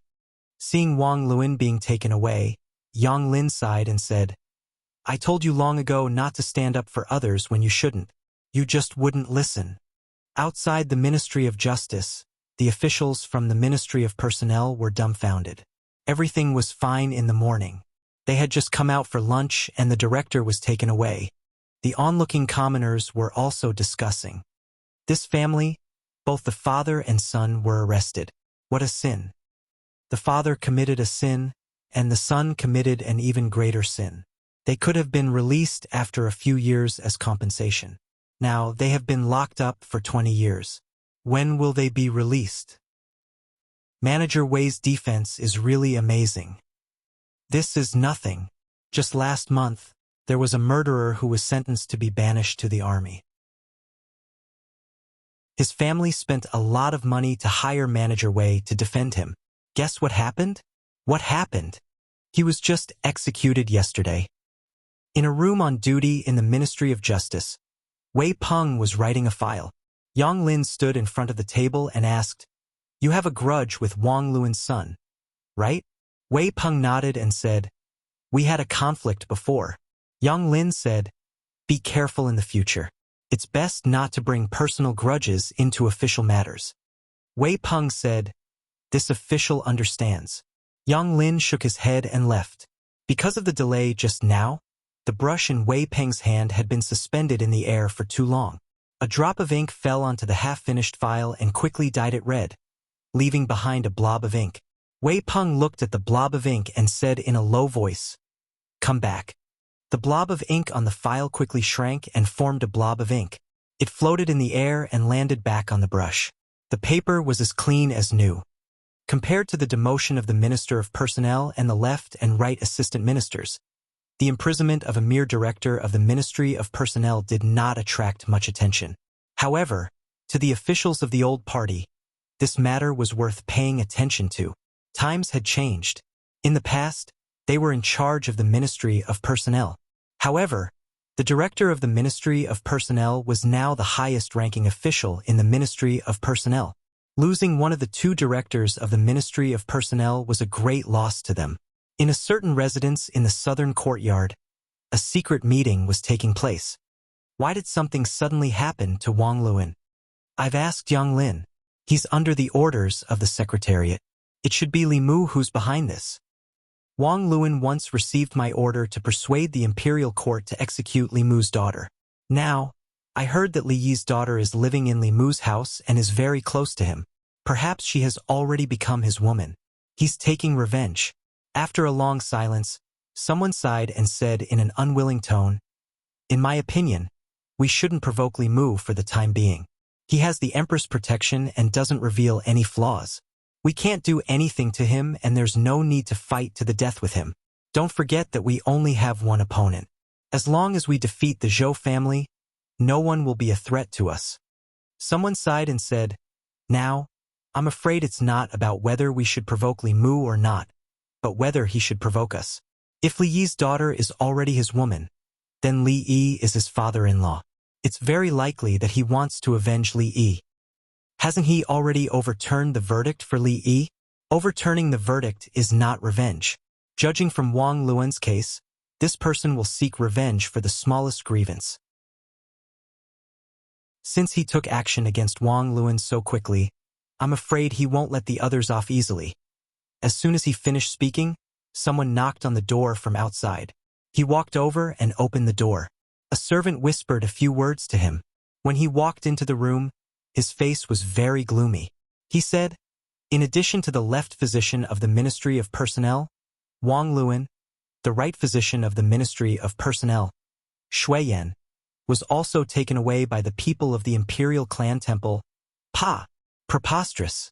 Commandery Prince Nanyang slapped the table and stood up abruptly. He said angrily, "What is he trying to do?" In the Li residence, Li Mu held Li Qing's hand and said, "Those people from back then? Don't even think about escaping." Lu Hanyan glanced at Li Mu and coughed softly. Li Qing let go of Li Mu's hand in a panic. Although the three of them had reached a tacit understanding on some matters, she was much more thin-skinned. In a situation where there was a third person present, she was still not used to being intimate with Li Mu. Li Mu held Li Qing's hand in his left hand and Lu Hanyan's hand in his right. It was not easy to enjoy the happiness of having two wives. If they could not be impartial, it was only a matter of time before the harem caught fire. Lu Hanyan looked at Li Qing and asked Li Mu, "When do you plan to officially welcome her into the Li residence? We have to prepare in advance." Li Qing shook her head and said, "There's no need to go through so much trouble." Although Lu Hanyan and Li Qing were both women, their understanding of marriage was completely different. Lu Hanyan's heart was still that of a secular woman. She hoped to have a romantic and ritualistic wedding. Li Qing entered the Fulu school when she was very young. She had the carefree and casual nature of a cultivator. When cultivators practiced dual cultivation, as long as the two of them were willing, they could enter the bridal chamber at that time and skip all the tedious procedures. Lu Hanyan shook her head and said, "That won't do. If others know, they will think that I have mistreated you." Li Qing insisted, "There's really no need. As long as the three of us can be together forever, that's enough." 3. Lu Hanyan looked at Li Qing and seemed to realize something. She looked at her with a strange expression and asked, "Junior sister, you don't think that Wan Wan and Xiao Bai are just our maids, do you?" Chapter 378. Li Qing went back to her room alone to calm down. Lu Hanyan had a gloating expression on her face. Li Mu smacked her butt and said, "You did it on purpose, didn't you?" Lu Hanyan smiled and said, "I just wanted her to experience my feelings. Besides, she will find out sooner or later. If I don't tell her, will you tell her yourself?" The eldest madam of the Li family did it for revenge. Because of Li Qing, she had cried a lot in the past. Li Qing had wronged her, so she wanted to use Wan Wan and Xiao Bai to take revenge. She was still the petty Lu Hanyan, but she was also the Lu Hanyan that Li Mu liked. For many things, it was more appropriate for her to speak to Li Qing than Li Mu. After thinking this through, Li Mu put his arm around her and rubbed the place where he had just hit her. He said, "Does it hurt?" Lu Hanyan blushed and slapped his hand away. She said, "Behave yourself. Wan Wan and Xiao Bai are still over there." Li Mu looked over. The two girls who were sitting together on the swing immediately covered their faces with their hands. Their eyes peeked through the gaps between their fingers. Li Mu moved his hand away and said angrily, "Children shouldn't poke their noses into adult affairs. I'm not a child anymore. I'm not a child anymore." Wan Wan and Xiao Bai tried to defend themselves. Li Mu waved his hand and said, "Go, go. Go back to your room to play." Although they were not young in some areas, they were still under 18 years old. As long as they were not over 18 years old, in Li Mu's eyes, they were different from Lu Hanyan and Li Qing. Li Mu could hold Xiao Bai's original body, but as long as she transformed, he would feel guilty. Wan Wan was the same. She had not changed much in the past 2 years. She was still greedy and playful. The only change was that her eyes were more seductive. As long as one looked into her eyes, one's soul would be sucked in. Little White and Wan Wan were soul seducers and soul catchers respectively. When the two beauties worked together, even Li Mu could not withstand them sometimes. Li Qing was alone in the room. Lu Hanyan was full of satisfaction after getting her revenge. She went to the great music bar to find her friends. She planned to buy the whole place and was discussing the price with the owner. Li Mu had nothing to do, so he watched Wan Wan and Xiao Bai play aeroplane chess in the courtyard. Before the game, they had agreed that the loser would have to warm the bed next time Li Mu slept in the study. Li Mu watched for almost an hour. They were still playing aeroplane chess. While he was bored to death, something in the space of the flask heaven suddenly moved. Li Mu stretched out his hand, and the spiritual snail appeared in his hand. "Come to the Changel Palace." Only this sentence came from the spiritual snail, and then there was no more sound. In the past few days, he couldn't even take care of his family. He was immersed in his women and completely forgot about the Empress. 15 minutes later, Li Mu appeared in the Changel Palace. He bowed and asked, "Your Majesty, what are your orders?" The Empress threw him a token and said, "From now on, you are the Deputy Commander of the Bamboo Guards. You will be in charge of the Bamboo Guards together with Ali." The Empress had 4 internal guards. Their names were Mei, Lan, Zhu, and Zhu. The 4 guards had different names, and their functions were also different. The Mei guards were in Shen-Du. They were in charge of monitoring the officials. The commander was Mr. Mei. The Lan guards were scattered in various counties. Their job was to monitor the local officials. Li Mu had never seen their commander before. The Bamboo Guards were a special operation organization. They were in charge of carrying out special tasks, such as investigating rebels under the Empress orders. The commander was Shangguan Li. The Jew guards were the most mysterious of the 4 guards. It was said that they were in charge of intelligence. They had spies and spies in the demon nation, the ghost realm, and even the demon sect. Li Mu took the token and didn't waste any time. He said, "Yes, Your Majesty." He was very clear about his position. He was a brick. He would be wherever the Empress wanted him to be. However, the Empress had inexplicably summoned him here and only gave him a token. After that, there was nothing else. She could have asked Lord Mei to pass this token to him. There was no need for her to make a special trip. After taking the token, Li Mu didn't stay for long. He walked out of Changel Palace and said to Shangguan Li, "Commander Shangguan, I have other things to do during this time. I'll need you to take care of the Bamboo Guards." Shangguan Li said lightly, "When you're not here, I'm the only one in charge of the Bamboo Guards." Since Shangguan Li didn't have any objections, Li Mu could focus on his own matters.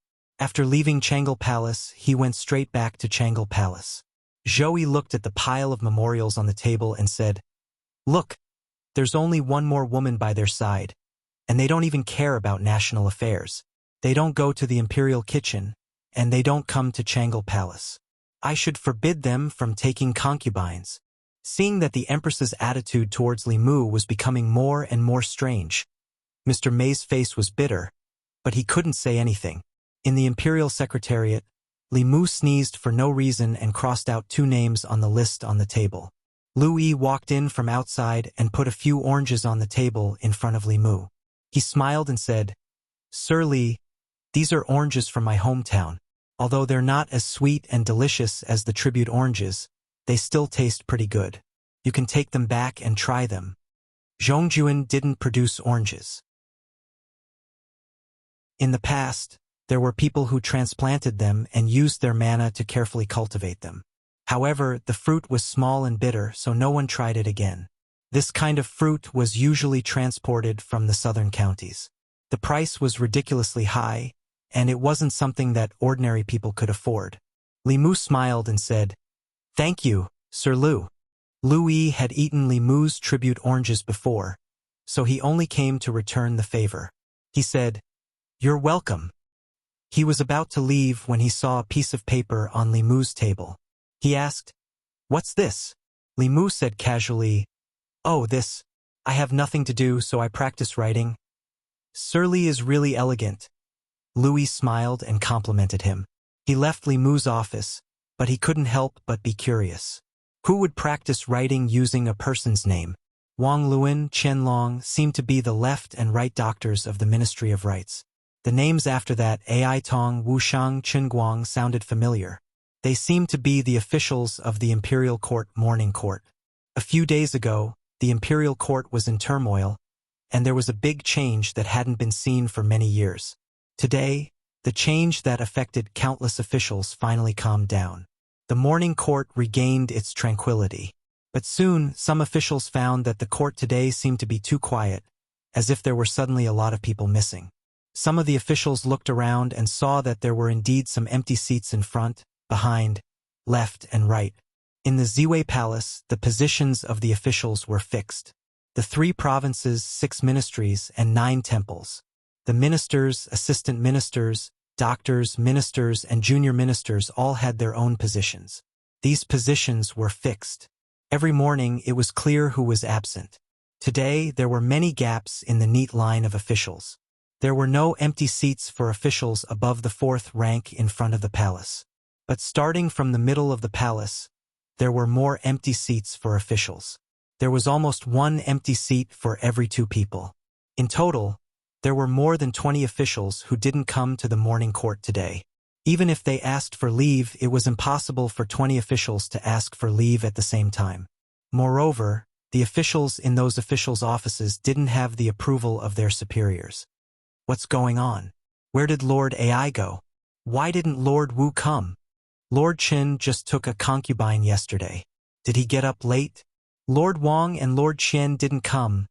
Lord Wang and Lord Qian were arrested yesterday. What happened to the others? Were they arrested too?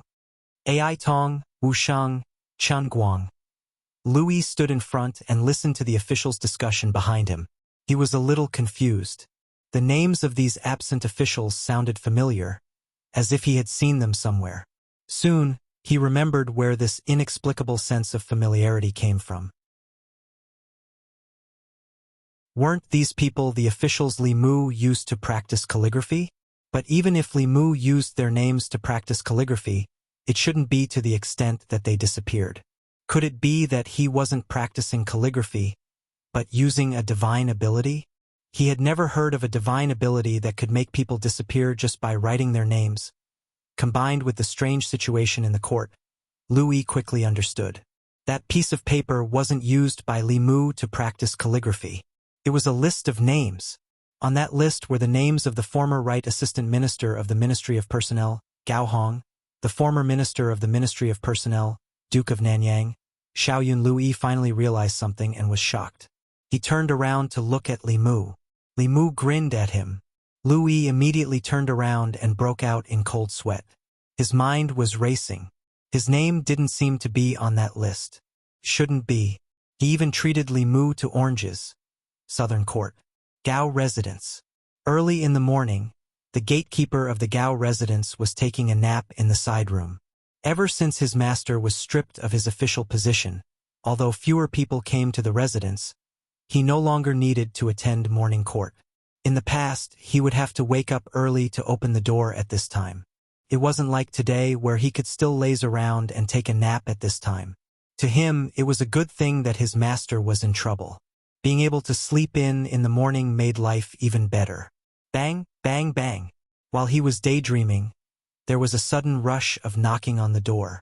The gatekeeper was pleasantly surprised.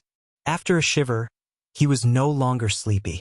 He walked to the door and shouted angrily, "Why are you knocking so early in the morning when someone died in the house?"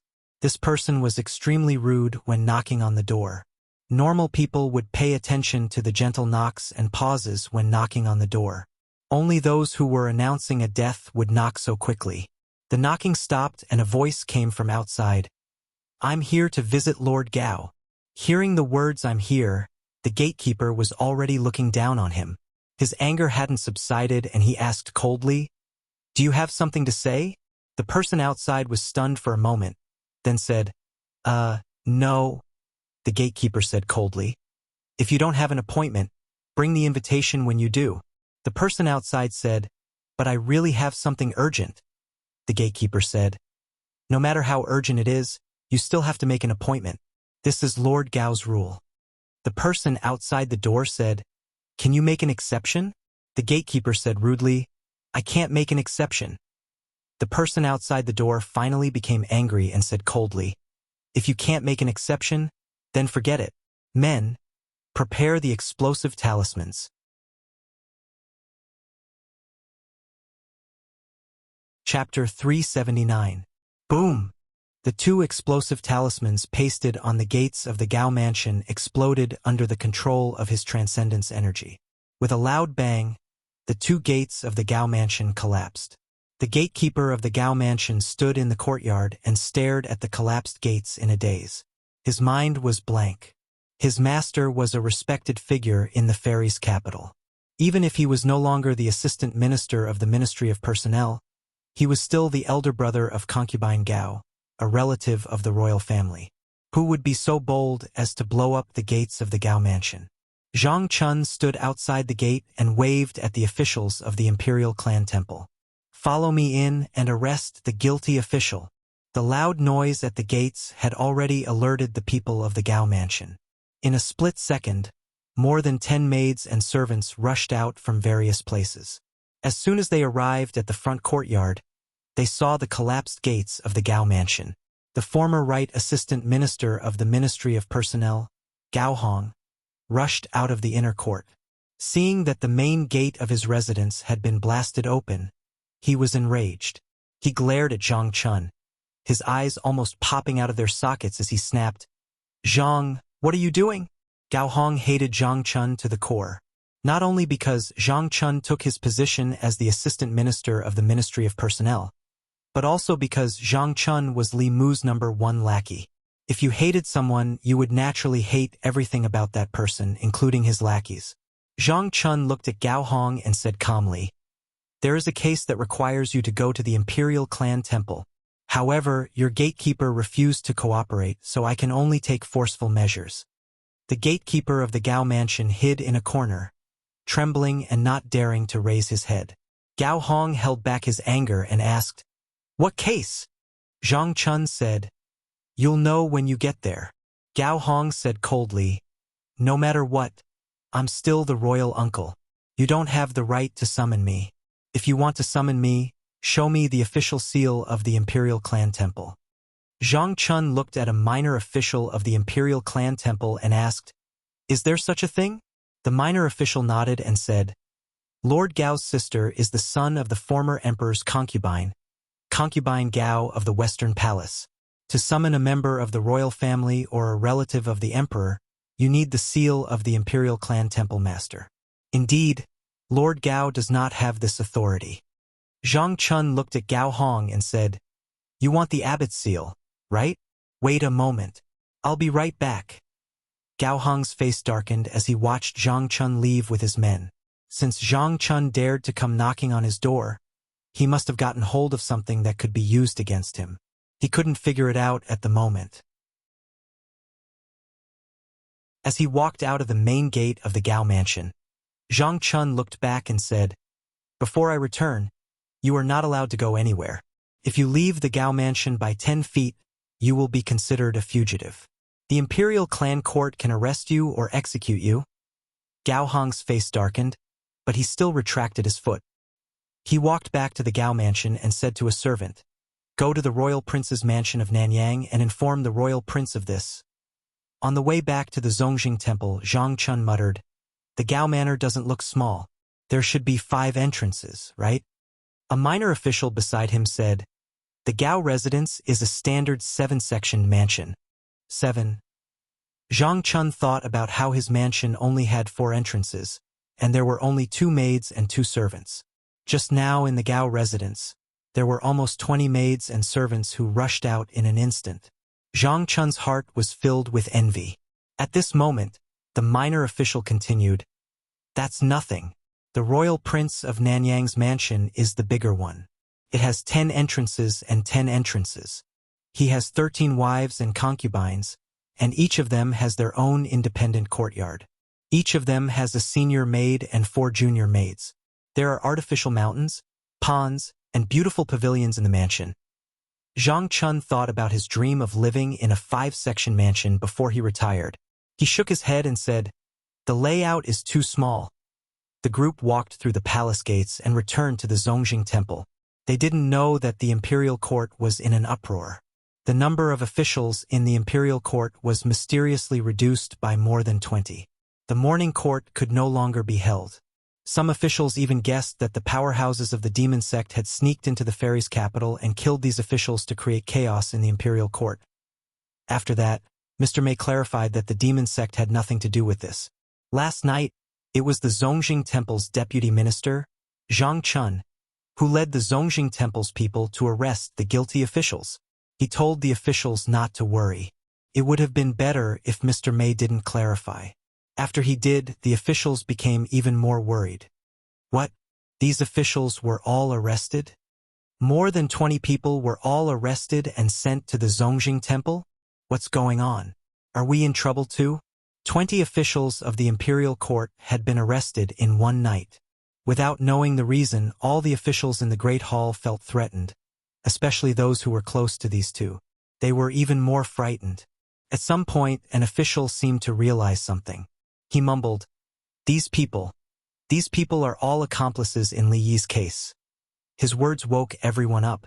The officials counted the people who were absent today and were shocked to find that all of them were related to Li Yi's case. A few days ago, when Li Mu overturned Li Yi's case, they were accomplices. However, they didn't receive any heavy punishment. They were only fined a few months to a year's salary. Everyone thought that it was the end. They didn't expect that it was just the beginning. Without any warning, those officials were all caught in one fell swoop overnight. Zhang Chun, the left assistant minister of the Ministry of Personnel, who was also the Zongjing Temple's deputy minister, did it himself. There was no need to guess who was behind this. Zhang Chun was Li Mu's #1 henchman. He always fought for Li Mu in the imperial court. He must have been allowed to do this by Li Mu. Obviously, Li Mu didn't just want to overturn Li Yi's case. He also wanted to avenge Li Yi. As for the reason, everyone knew very well. Everyone in Fairy's capital knew that Li Yi's daughter was one of Li Mu's lovers. Not only did she live in his house, but they often walked hand in hand when they went out. They were very close. Li Mu overturned Li Yi's case because Li Yi was wronged and died. He wanted to avenge Li Yi because Li Yi was his father-in-law. Everyone's gaze shifted to where Li Mu was, only to find that there was no one there. Li Mu didn't even come to the imperial court today. Nonsense. This is simply nonsense. The left servant walked out and said in a deep voice, "What is the imperial court trying to do by arresting more than 20 officials for no reason?" Many people looked at Prince Shou in front. Prince Shou shook his head and said, "Don't look at me. I don't know anything." Some people in the imperial court shook their heads and sighed. Prince Shou was a prince and the head of the imperial court. He couldn't even control a minister. He was useless. Mr. May said, "Yesterday, before Zhang Chun brought people to arrest them, he said that the imperial court has enough evidence." The left servant said with a dark face, "What evidence does he have to arrest more than 20 officials?" Mr. May said faintly, "The inner guards don't interfere with the imperial court. If you want to know, you just have to summon Zhang Chun to the imperial court. He turned to look at Shangguan Li. Shangguan Li walked to the curtain and came out after a while. She said, "Summon Zhang Chun." Crepe Myrtle Palace was only a few hundred steps away from the imperial court. He quickly walked into the imperial court in half a cup of tea's time. Mr. May looked at the left servant and said, "If you have any questions, you can ask Lord Zhang directly." The left servant looked at Zhang Chun and asked coldly, "Assistant Minister Zhang, you arrested more than 20 officials in the middle of the night and caused chaos in the imperial court. Shouldn't you give His Majesty and the imperial court an explanation?" Zhang Chun said, "The imperial court has evidence to arrest people. May I ask what explanation you want?" The left servant said in a low voice, "What crime did the Minister-Counselor of the Ministry of Revenue, Ai Tong, commit that you want to arrest him?" Zhang Chun said, "The Minister-Counselor of the Ministry of Revenue, Ai Tong, took advantage of his position to embezzle taxes from the imperial treasury. What's wrong with me arresting him?" The left servant was shocked. He asked, "Do you have evidence?" Zhang Chun said, "The evidence is conclusive." The left servant said, "Minister of Imperial Treasury, Wuxia." Zhang Chun said, "Minister of Imperial Treasury, Wuxia, used his power to threaten and sleep with young girls. The youngest of those girls was only 8 years old. Shouldn't he be arrested?" The left servant moved his lips and said, "Then the Minister of Imperial Treasury, Chen Guang." Zhang Chun continued, "The Minister of Imperial Treasury, Chen Guang, allowed his younger brother to commit crimes and invade private residences. He bribed the Ministry of Justice to get his younger brother released and exonerated, breaking the law. What's wrong with me arresting him?" He looked at the left servant and said loudly, "There's also Wei Chong from the Taichung Temple, Wang Ning from the Taichung Temple, and Zhuo Xian from the Ceremonies Department. As officials of the Great Zhou, these people acted as a protective umbrella for criminals who trafficked women and children. Shouldn't they be arrested?" He listed the crimes of these more than 20 people one by one. The officials in the court were shocked. They had never heard of such things before. Since Zhang Chun dared to arrest them, then the Imperial Clan Temple might really have evidence of the crimes of so many officials. But how did they find out about these hidden things? Among the officials, some of them realized something. They lowered their heads and squeezed out 2 words from between their teeth. "Zhou Zhong."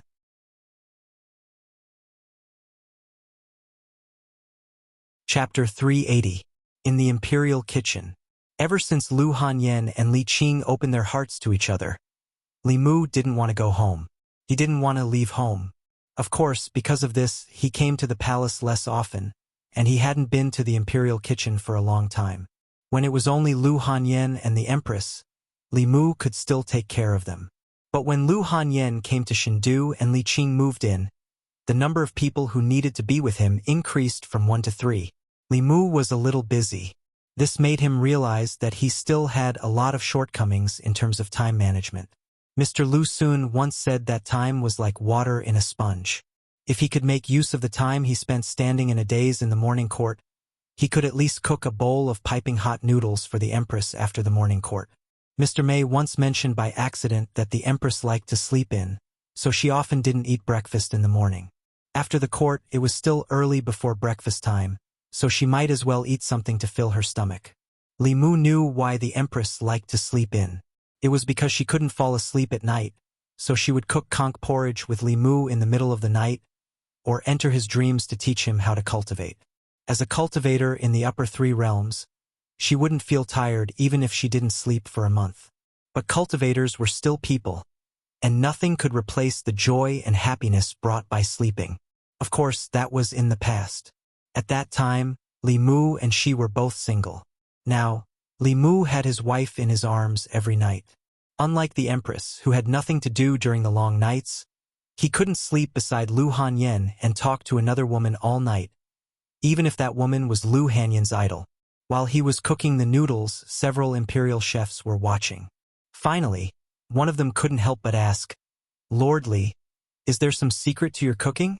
Why can't we use the same ingredients and the same steps to make your dish taste the same? Regarding this point, Li Mu also did not know. With the same ingredients and steps, the food made by these imperial chefs would definitely be better than his.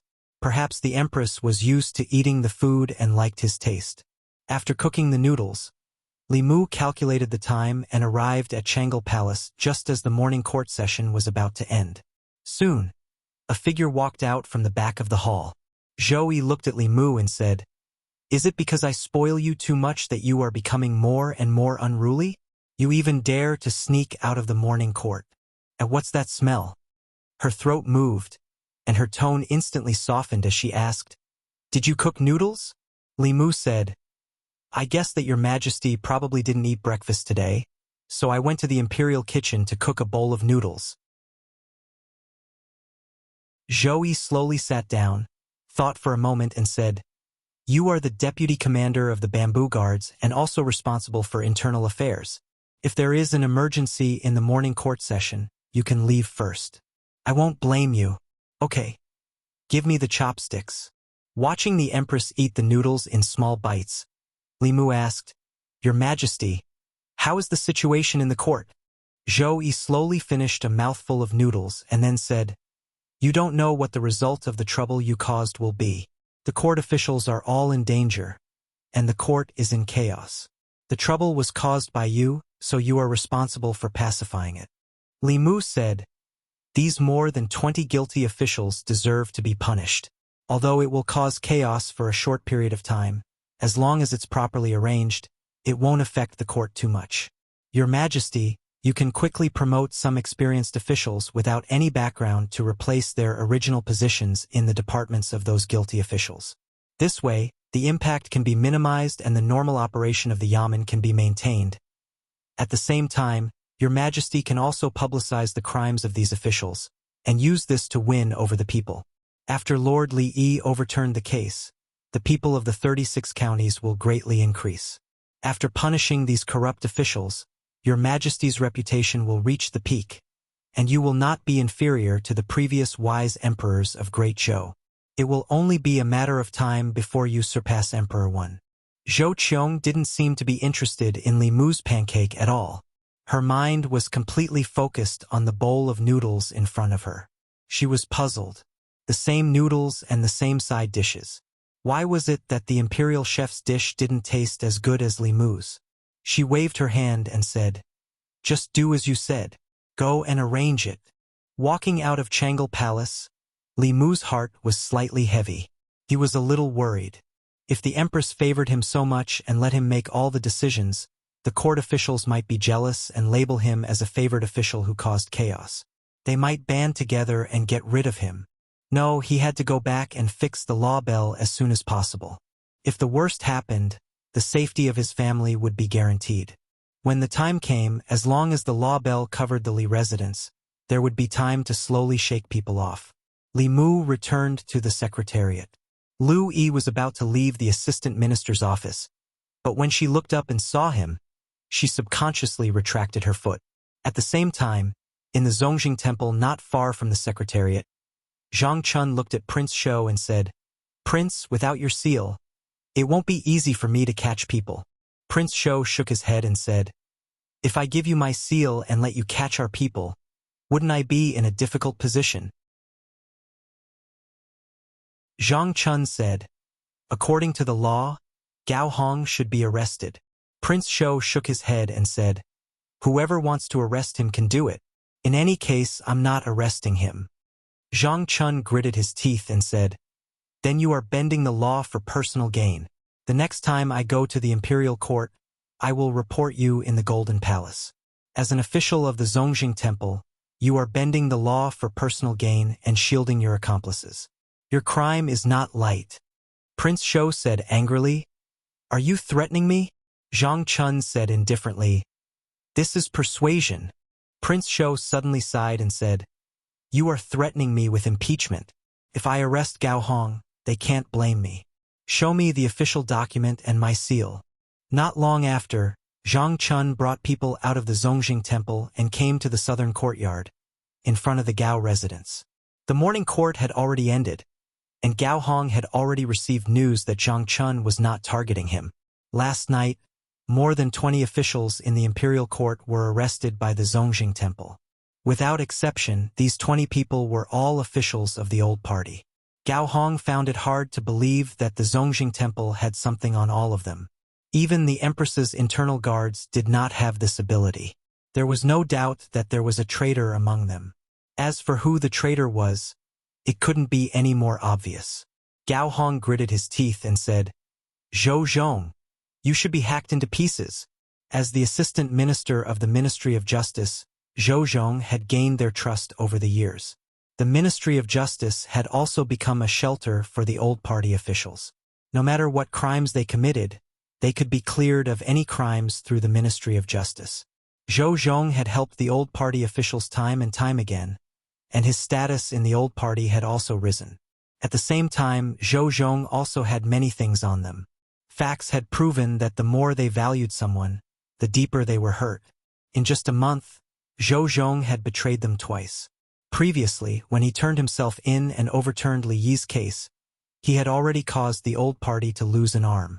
This time, although the officials he targeted were not high-ranking, the scope was huge. The old party would probably suffer another blow. However, this was not necessarily a bad thing. After this, the higher-ups would probably not tolerate Li Mu anymore.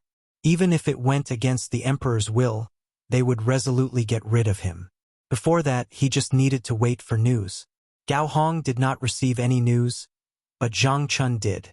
Looking at the official seal of the Imperial Clan Temple, Gao Hong said in disbelief, "You stole His Highness's seal." "Bullshit." Zhang Chun glared at him and said, "Do I need to steal it?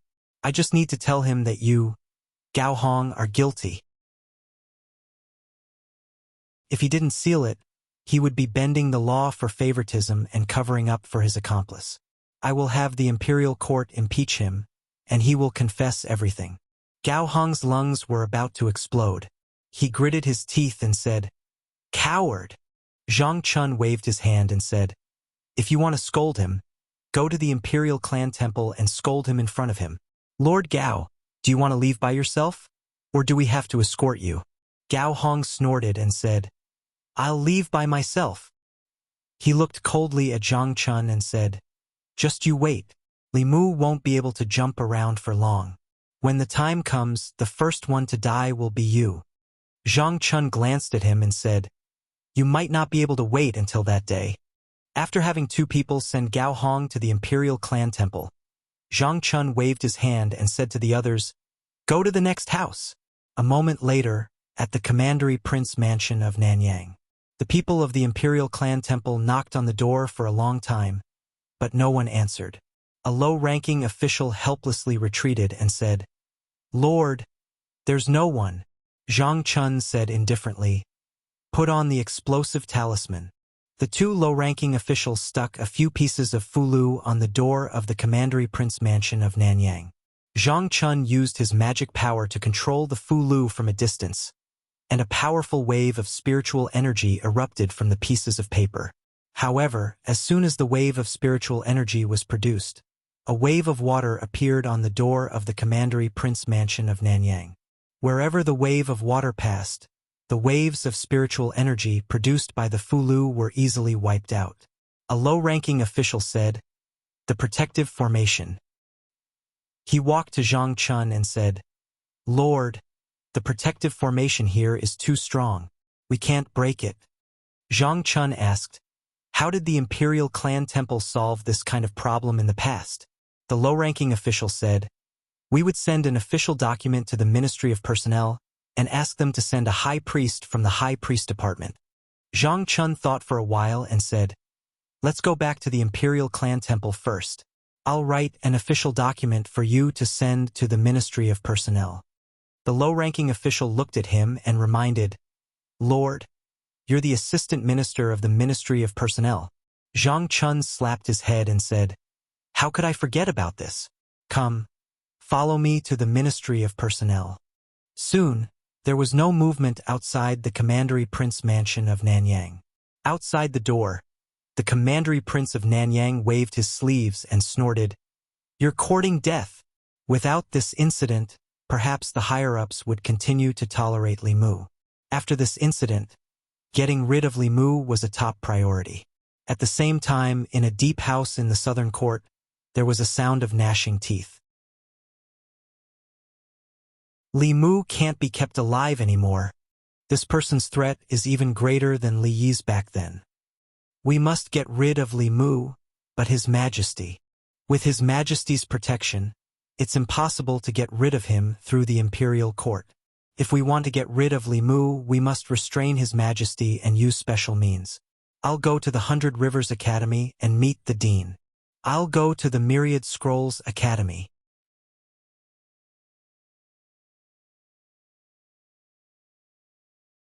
Chapter 381. The 4 major academies had always held a special position in the Great Zhou. Although they did not directly participate in the politics of the imperial court, the academy presidents could restrict the emperor in the name of righteousness. Back when the former emperor was still on the throne, it was because of his arbitrary actions that the Great Zhou was plagued with internal and external troubles. The atmosphere was foul, and the faith of the people fell to the lowest point in the past century. At that time, the 4 major academies worked together. For 7th realm powerhouses suppressed the imperial court in an unparalleled manner and completely took away the former emperor's authority. Now, the empress's special favor for Li Mu had repeatedly caused unrest in the imperial court. The 4 major academies had enough reasons to restrict the empress and stabilize the imperial court. If Li Mu had obediently been her favored official, it would have been fine.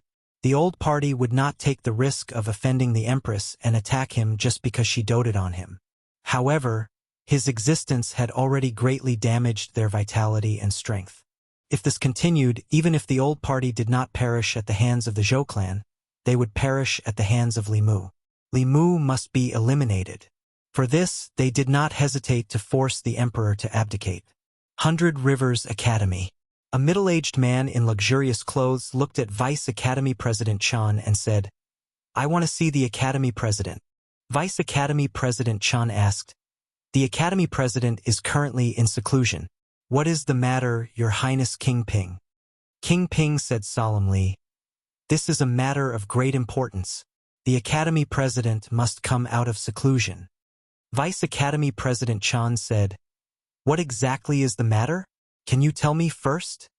King Ping said in a deep voice, "The favored official Li Mu has bewitched the emperor and caused chaos in the imperial court.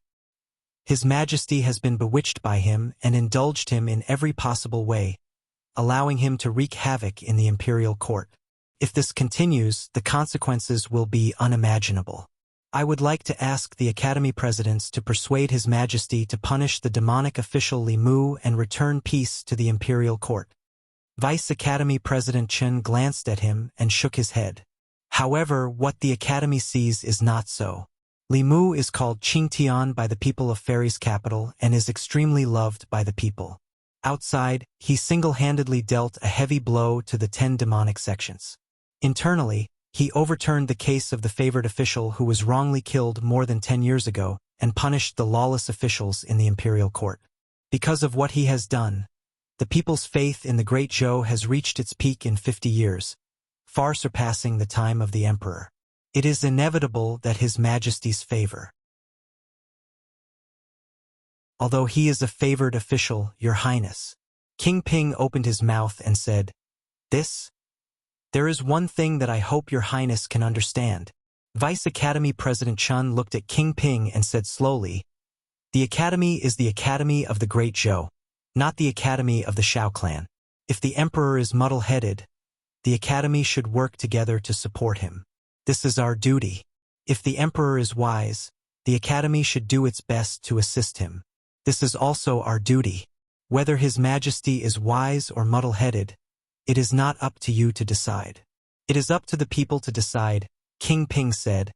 "But the Imperial Court," Vice Academy President Chan said, "without destruction, there can be no construction. A piece of good wood will not go bad just because a few worms have crawled on it. However, if they are allowed to gnaw on it, the good wood will eventually turn rotten one day. This is all I have to say. Take care of yourselves." With that, he put his hands behind his back and slowly left. King Ping stood where he was and his expression changed for a while. Finally, he revealed a helpless expression. After a while, he left the 100 Rivers Academy and returned to King Ping's residence. Several people who were waiting in the residence immediately came up to him and spoke. How was it? What did the dean say? Brother Wang, say something? King Ping looked at everyone inside. Let's drop this matter. Don't mention it again. Why? Could it be that the academy doesn't agree? While everyone was asking, another figure walked in from outside. The Duke of Jiangyin had just walked into the courtyard when he shook his head and said, I didn't see the dean. I don't think we can count on the Thousand Scrolls Academy. Among the 4 great academies, the White Deer Academy belonged to the Ministry of War and could never be counted on. As for the other 3 great academies, the 100 Rivers Academy and the Thousand Scrolls Academy supported the Shao clan. The Azure Cloud Academy stood on the side of the Zhou clan. If even the 100 Rivers Academy and the Thousand Scrolls Academy could not be won over, then there was no need to mention the Azure Cloud Academy. At least 3 deans were needed to persuade the Empress. Even if they managed to win over the Azure Cloud Academy, it would be useless. One of them looked at the Duke of Jiangyin and asked, What did the Thousand Scrolls Academy say? The Duke of Jiangyin shook his head and said, They said that the Academy is not a tool for us to fight for power. They only want to ensure the continuation of the Shao clan's royal family. If the Empress wants to pass the throne to a disciple of the Zhou clan, they will do their best to stop it. Apart from that, the Academy will not participate in any court battles. After saying that, he looked at King Ping and asked, What did the 100 Rivers Academy say? King Ping said, They told us to take care of ourselves. No one spoke again. The courtyard fell into a long silence. The meaning of take care of ourselves was that the 100 Rivers Academy would not help them this time. All along, they had thought that the Zhou clan only had one advantage over the Shao clan, and that was that the Empress's surname was Zhou. Regardless of whether it was the control of the imperial court, the local area, or the number of academies behind them, they were stronger than the Zhou clan's new faction. In fact, if it was not for the former emperor's incompetence that caused the wrath of the people and made the Azure Cloud Academy's dean extremely disappointed in the Shao clan, there might be 3 or even 4 academies behind the Shao clan. It was only now that they realized that although the 2 academies behind them were inclined to let the Shao clan return to the orthodox lineage in the future, that was a matter for the future. At present, they still acknowledged the Empress. In fact, it was not just the academies. Even everyone present was convinced by the current Empress. She had shown great talent in cultivation since she was young. Otherwise, she would not have been valued by the former emperor and become the crown princess and empress. The fact that she could be acknowledged by the emperor's qi and successfully advance to the 7th realm proved this point. At that time, no one in the Shao clan could withstand the emperor's qi and forcefully break through. The royal clan would not have an additional 7th realm powerhouse, but a useless person whose foundation was destroyed. One had to know that she was only 25 years old back then. Since ancient times, no one in the Shao clan had been able to inherit the emperor's qi and advance to the 7th realm at the age of 25. Obviously, the academies would not stand against the empress for this matter. The Duke of Jiangyin asked, What do we do now? After a long silence, King Ping shook his head and said tiredly, Let's leave it at that. Although he did not say much, everyone could hear the intention to retreat from his words. The Shao royal clan did not retreat when facing the new faction that was at the peak of their power. Now that they were facing a lone official, they had the intention to retreat. After failing to defeat Li Mu after using countless methods openly and secretly, they chose to avoid him. The Li residence. Li Mu had just learned from Zhang Chun that the Duke of Nanyang's residence was covered by a powerful formation and the officials of the ancestral temple could not enter. As the assistant minister of the Ministry of Personnel, he mobilized the consecrated department to help, but was rejected by the consecrated department. The consecrated department was a special department in the imperial court. It was not an official office. The consecrators in it were powerhouses recruited from all over the country at great cost by the imperial court. Their relationship with the imperial court was a cooperative relationship, not a subordinate one. The consecrated department existed in the previous dynasty and had always been under the control of the old faction. Ever since someone tried to assassinate Zhou Zhong in the consecrated department, Li Mu decided to find an opportunity to reorganize the department. However, he had been busy with other things these days and delayed this matter. Now, he was almost done with the matters at hand and could start to clean up the consecrated department. Before that, he had to help Zhang Chun solve the current problem. There were not many powerhouses in the ancestral temple. They could not be compared to the consecrated department and could not break the formation of the Duke of Nanyang's residence. Li Mu walked out of the residence and said, "Let's go. I'll go with you to take a look." The Duke of Nanyang's residence. The Duke of Nanyang observed the situation outside the door through a mirror. Several officials of the ancestral temple stood there, but Zhang Chun had disappeared. This time, Li Mu suddenly went crazy and let Zhang Chun capture so many officials of the old faction. This really surprised the Duke of Nanyang. After the surprise, he was delighted. The reason why the higher-ups tolerated Li Mu was that although Li Mu had damaged the interests of the old faction, it was not to the extent that they would completely fall out with the Empress and get rid of Li Mu at all costs. Now it was time, because Li Mu's actions had shaken the foundation of the old faction in the imperial court. The entire old faction did not hesitate to ask the Academy for help and restrain the Empress in order to get rid of Li Mu, a thorn in their flesh. In the end, Li Mu was killed by his arrogance. What the Duke of Nanyang had to do was wait. He was waiting for the higher-ups to make a move. When Li Mu died, Zhang Chun and the others would be like chickens and pottery dogs, unable to withstand a single blow. While the Duke of Nanyang was waiting, he saw the figures of Zhang Chun and Li Mu appear in the mirror. When he saw Li Mu, a trace of impatience appeared on his face. He gritted his teeth and said, "Why haven't you made a move yet?" Then, he saw Li Mu and Zhang Chun outside, trying all kinds of methods to break the array of the Duke of Nanyang's residence. The Duke of Nanyang sneered. This array was set up by the array masters of the Spirit Array sect. Even a sixth realm expert would have to spend some effort to break it. Li Mu and Zhang Chun were overestimating themselves. Outside the Duke of Nanyang's residence, Li Mu also discovered the extraordinariness of this array. This array could absorb attacks from the outside world and even turn the attacks or the spirit chi in the Fulu into one's own. It was not an ordinary defensive array. It might have been set up by an array master. Although Li Mu had the memories of the Thousand Illusions Venerable Master, he knew that most of those arrays were evil arrays. He did not have a deep understanding of the orthodox arrays. This almost eliminated the possibility of him using ingenuity to break this array. Since he could not use ingenuity, he could only use brute force. Li Mu whistled, and the Dao bell flew out of his ear. In the blink of an eye, it grew to the height of a human. Li Mu pointed at the array outside the Duke of Nanyang's residence and said, "Crash into it." Buzz. The Dao bell responded with a buzz. Then, it flew high into the air and swooped down, crashing heavily into the defensive array. A burst of light flowed on the array. It resisted stubbornly for a few breaths before the light on it quickly dimmed. Zhang Chun strode forward and slammed the door a few times. He shouted, "Xiao Yun, Duke of Nanyang, the Imperial Clan Temple is handling a case. Hurry up and open the door. Don't hide inside. I know you're at home. Hurry up and open the door."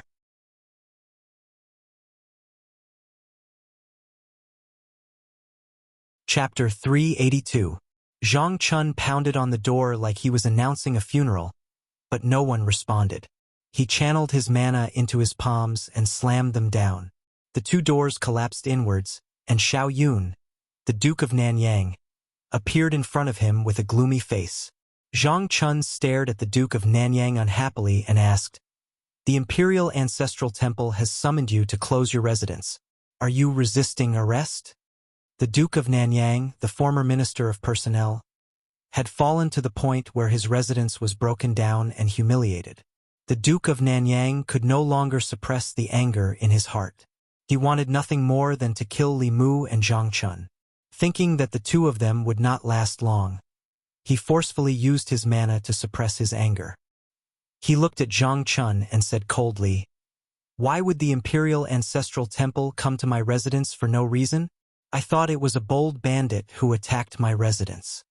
Zhang Chun said indifferently, "Whether it is for no reason or not, you will know once you follow me to the Imperial Ancestral Temple."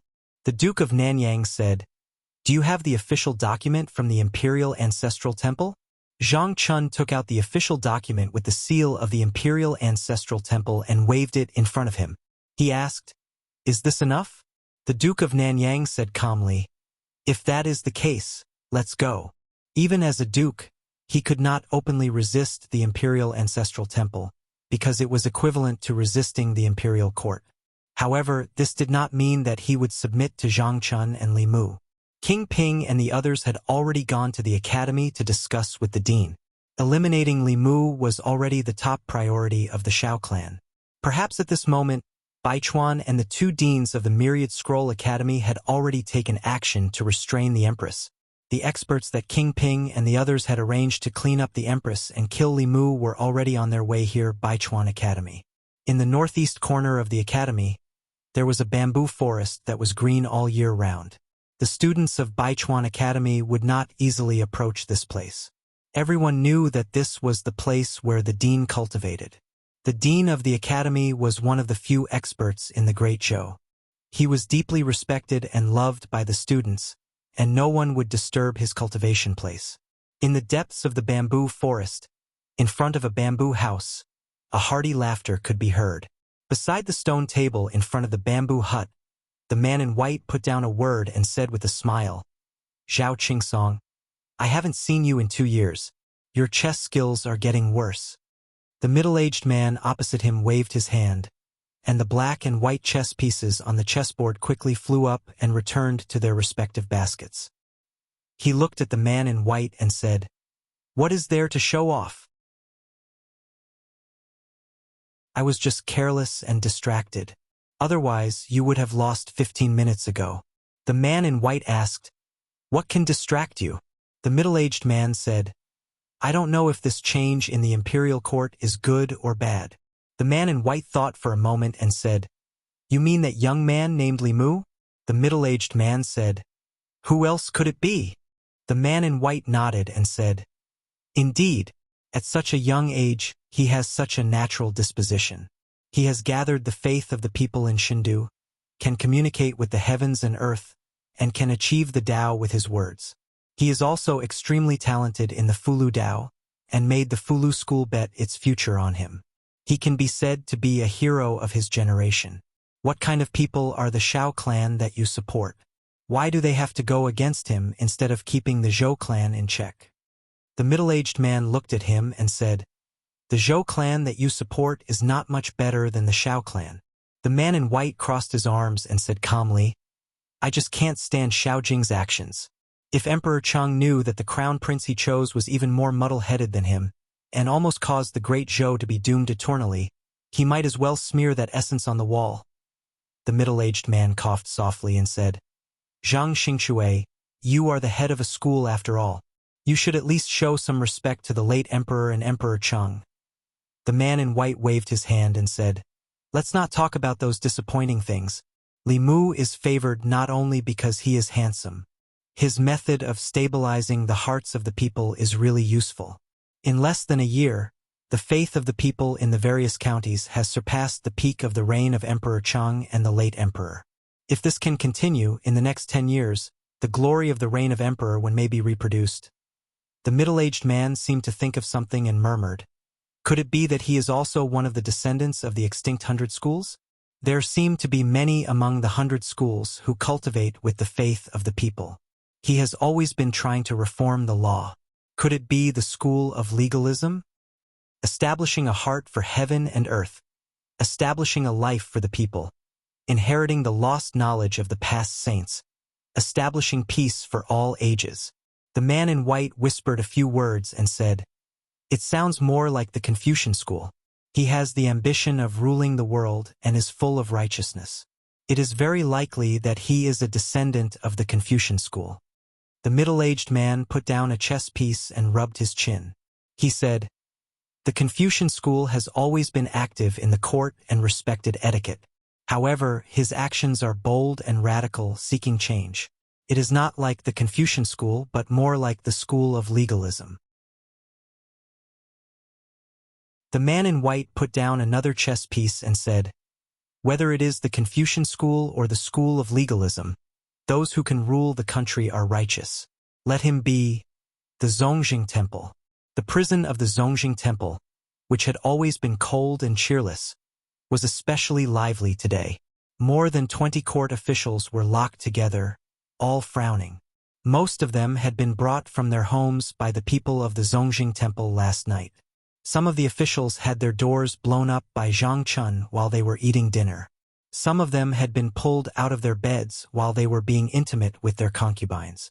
At first, everyone was panic-stricken, but after arriving at the Zongjing Temple and seeing so many familiar colleagues, they slowly calmed down. When they saw the former Assistant Minister of Personnel Gao Hong and the Duke of Nanyang being arrested, they were even more reassured. Of the two of them, one was a relative of the imperial family and the other was a member of the imperial clan. The higher-ups would definitely not let them stay in the Zongjing Temple. When the time came, they would be able to save them along the way. After calming down, they began to curse the main culprit. "This damned Zhou Zhong. I've really misjudged him all these years. He doesn't have many days left and he still wants to drag us down with him." Gao Hong did not curse like the others. He knew very well that Zhou Zhong had been sitting in the position of the Assistant Minister of the Ministry of Justice all these years and had a lot of information on them. He no longer had the golden ticket of exemption from death and was no longer the Assistant Minister of Personnel. Once those crimes were confirmed, it was enough for him to die several times. In the cell next door, the Duke of Nanyang was meditating with his eyes closed. At a certain moment, he opened his eyes and glanced at Gao Hong. He said indifferently, "Why are you panicking?"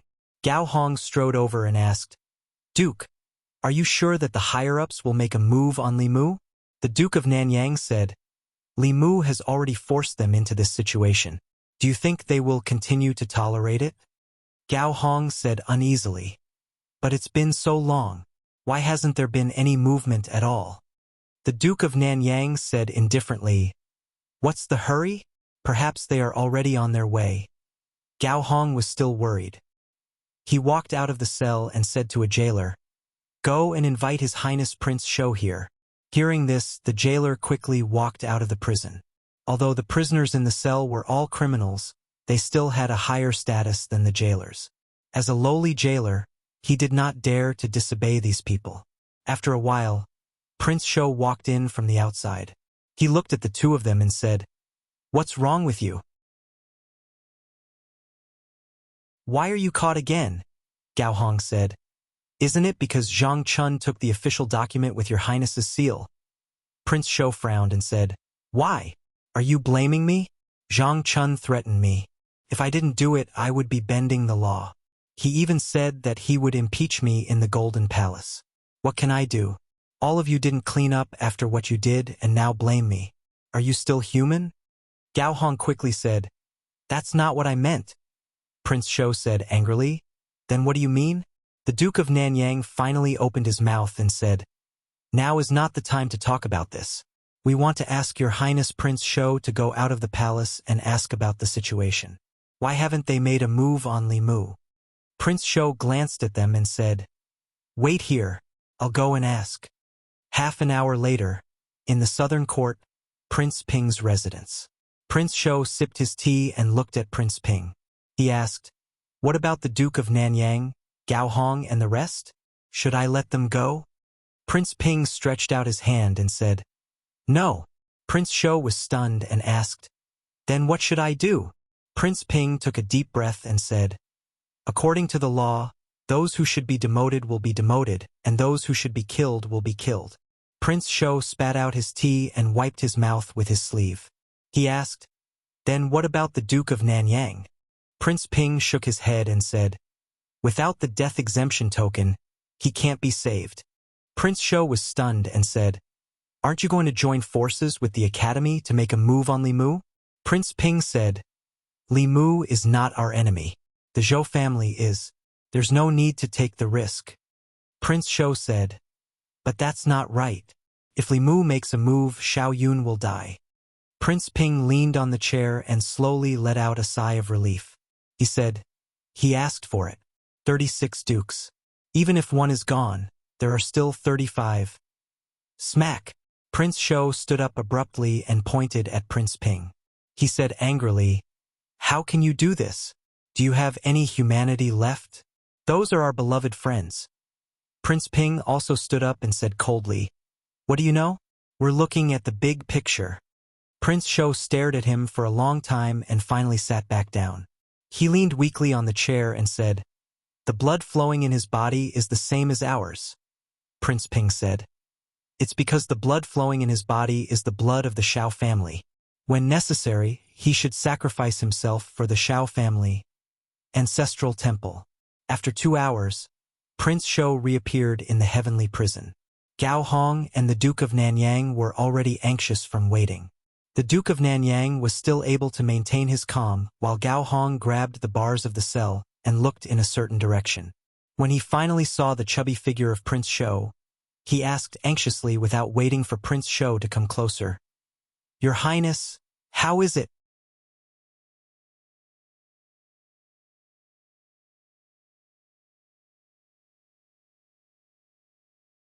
Chapter 383. The officials who were locked up in the Zongjing Temple lived a life of luxury at home. Naturally, they weren't used to the food of the Zongjing Temple. As the head of the Zongjing Temple, Prince Shou took this into consideration and sent them food from the restaurant outside the palace. In the prison, the officials were eating heartily.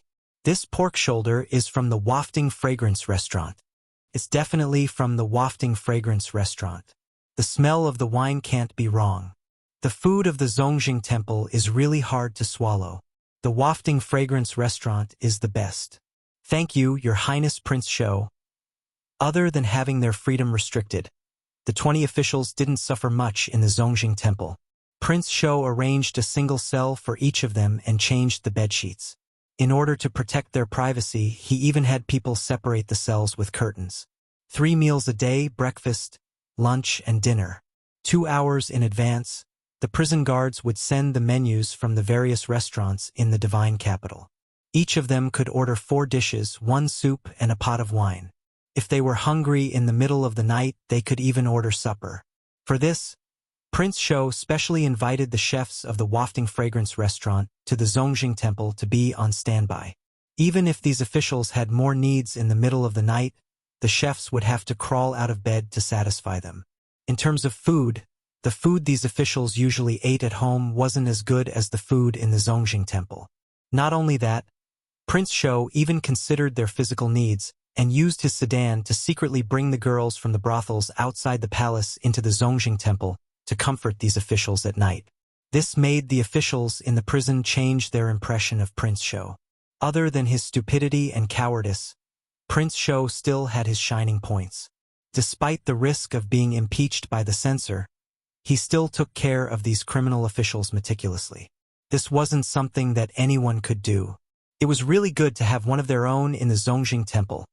In the courtyard of the Zongjing Temple, Zhang Chun watched as the prison guards sent the food made by the Wafting Fragrance Restaurant's chefs into the prison.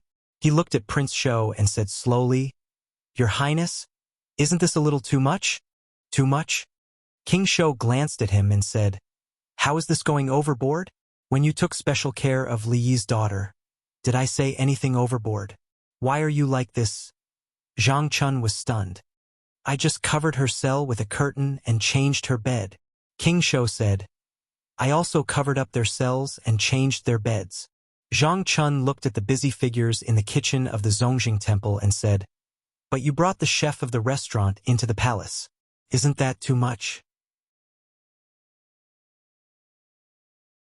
King Shou said, Is this too much? This is not too much at all.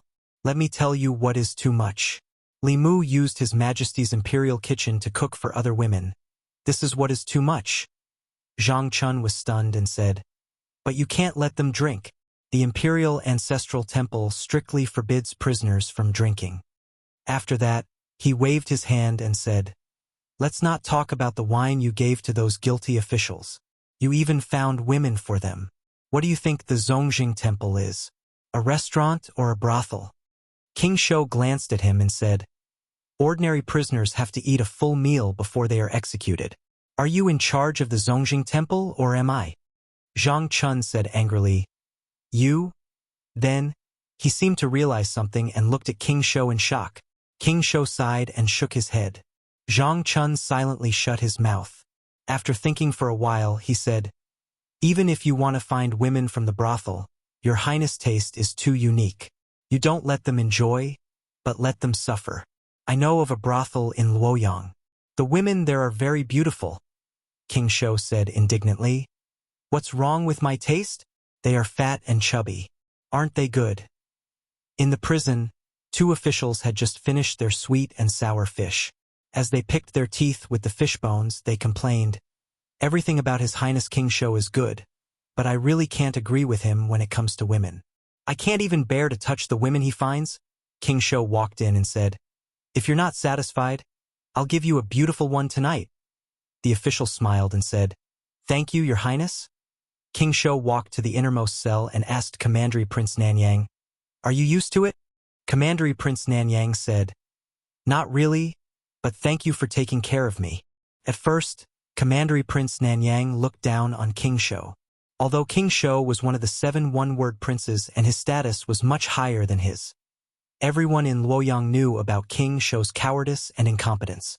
Now, although his evaluation of King Shou's cowardice and incompetence did not change, he did not hate him as much. King Shou squatted at the door of the cell and said, Nanyang County is such a good place. Why did you come to Luoyang in the first place? Commandery Prince Nanyang smiled and said, Nanyang is good in every way except for one thing. It's not Luoyang. King Shou murmured, Luoyang? What's so good about Luoyang? Commandery Prince Nanyang said, Power, wealth, women, cultivation resources. Luoyang has everything you want. It's thousands of times better than Nanyang County. King Shou sighed and said, Although Luoyang is good, it's also dirty. Commandery Prince Nanyang did not hear what King Shou said clearly and asked, Brother, when will you let us out? King Shou said, You know what you've done. If I let you go just like that, I won't be able to answer to the people and the imperial court.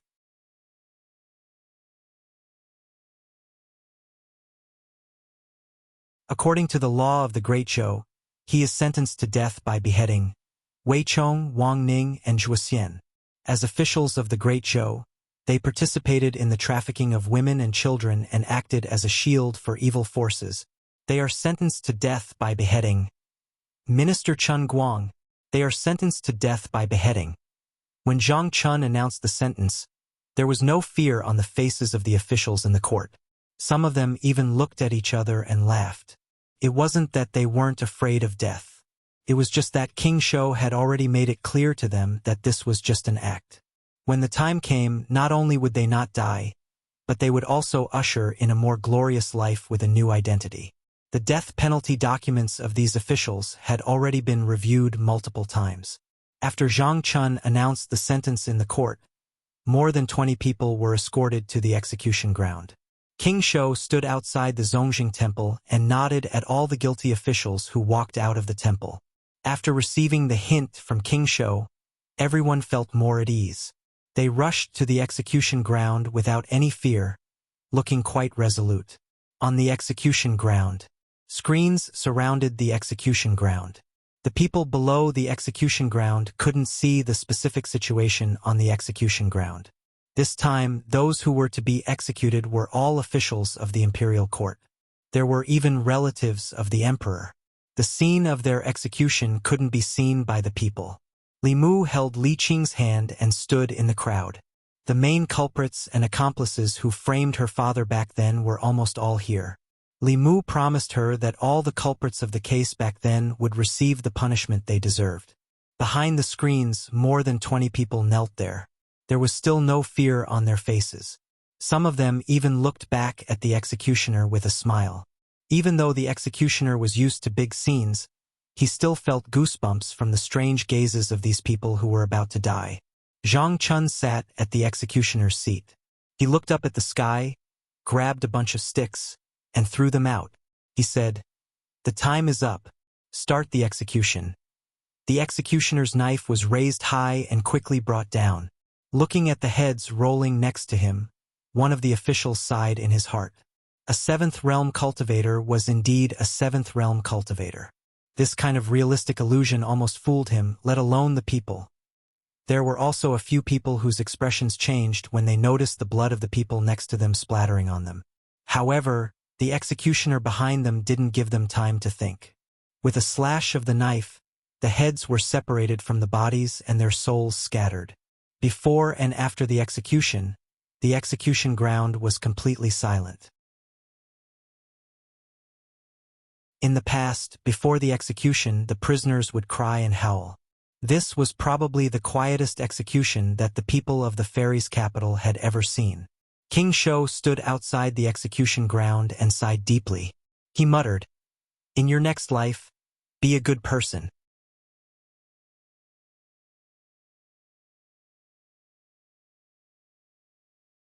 Chapter 384. The execution was very strange. Even the people outside the execution ground could tell that something was wrong. They had seen executions in the past. It was normal for the prisoners to cry and scream before they died. There were also many who yelled and cursed. However, this time, there were no cries and no cursing. The execution platform surrounded by screens was silent. More than 20 people were calmly going to their deaths. It was so quiet that it was eerie. Soon, the cheers of the people drowned out the silence. Good execution.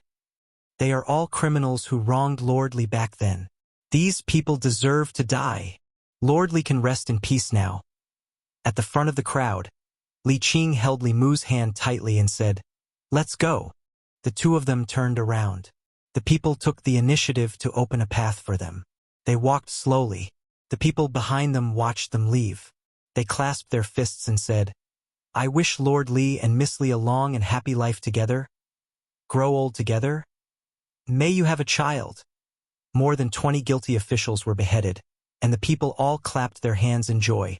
These people were not only accomplices in framing Lord Li, but they themselves were also guilty of many crimes. Their death was a good thing for the country and the people. After the execution, some of the commoners even spat on the execution platform as they left, their faces filled with joy. King Shou sighed and said to a servant beside him, "Don't remove the screens yet. Inform their families to come and collect the bodies." The servant nodded and said, "Yes." King Shou put his hands behind his back and shook his head as he walked away. He said softly, "It's good that they're dead.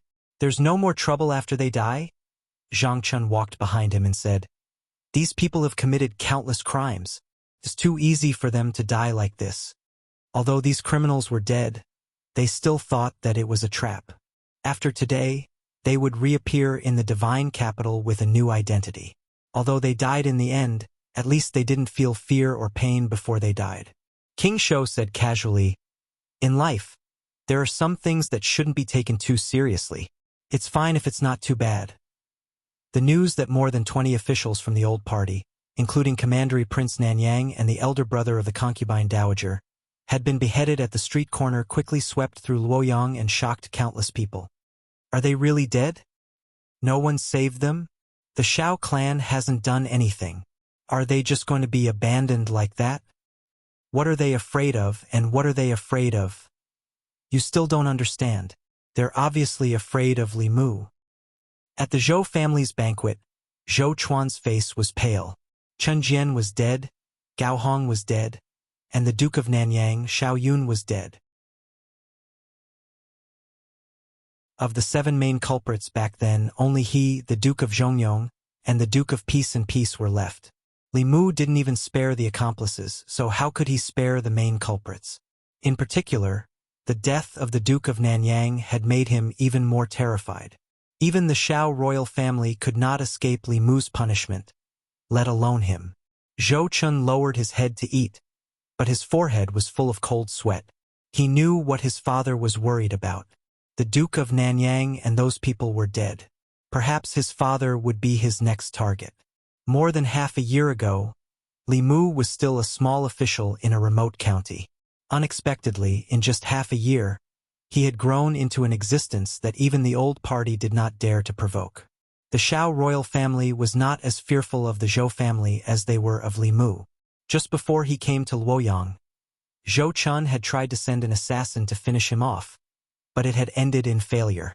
If Li Mu knew that he was the one who sent that assassin, wouldn't he be reduced to the same fate as those people this morning? In the Zhou family, while Zhou Chuan and his son were in shock, Li Mu was also hesitating in the Li residence. Until today, most of the people involved in the case back then had received the punishment they deserved. No accomplices had escaped, and there were still 4 main culprits in Luoyang. These 4 people were the Marquis of Zhongyong, the Earl of Ping, and the Marquis of Yongding, and Zhou Chuan of the Zhou family. The first 3 bigwigs of Luoyang were involved in Zhou Zhong's scheme. They had no enmity with Li Yi. Zhou Zhong knew that he could not change the overall situation, so he deliberately lured them into the trap in order to get the 3 death exemption tokens in their hands. Before Zhou Zhong lured them in, Li Yi's fate was already sealed. These 3 people were just Zhou Zhong's pawns. Although they had bad records, there was no need to kill them. As for Zhou Chuan, although Li Mu wanted him to pay the price, there were 2 problems in front of him. First, the booklet that Zhou Zhong gave him contained evidence of the crimes of the old party officials. There was nothing about Zhou Chuan, so Li Mu could not overthrow him through the law. Second, Zhou Chuan was the Empress's uncle. Li Mu had already killed one of her younger brothers. He did not know how the Empress would feel if he killed another of her uncles. Even though she had left the Zhou family, the blood that flowed in her body was the same as the blood of the Zhou family. The Empress cared about him so much, so Li Mu could not ignore her feelings at all. He pondered for a long time and walked into the courtyard. He said to Lu Hanyan and Li Qing, "I'm going to the palace. You don't have to wait for me to eat today." After informing them, Li Mu left the Li residence and went to the palace. He first went to the imperial kitchen and made a few dishes that the Empress liked. Then he took the food box and went to Changle Palace. In Changle Palace, Zhou Yi looked at the unusually sumptuous meal on the table. Finally, he looked at Li Mu and said, "What's the matter? Speak." Li Mu shook his head and said, "Nothing."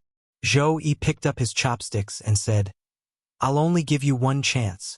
Li Mu said, "Among the people who killed Lord Li Yi, the former Minister of Works, Zhou Chuan, was also an important mastermind." Zhou Yi was silent for a long time. Then he said lightly, "If you have evidence of his crimes, you can punish him according to the law. I will not protect him just because he is my uncle. If one day the one who breaks the law is you, I will not protect you." Li Mu cupped his hands and said, "Thank you, Your Majesty." He walked out of Changle Palace and sighed in relief. Zhou Chuan was different from the others. No matter what, Li Mu could not go around the Empress and make a move on him. So he needed to ask the Empress's opinion first.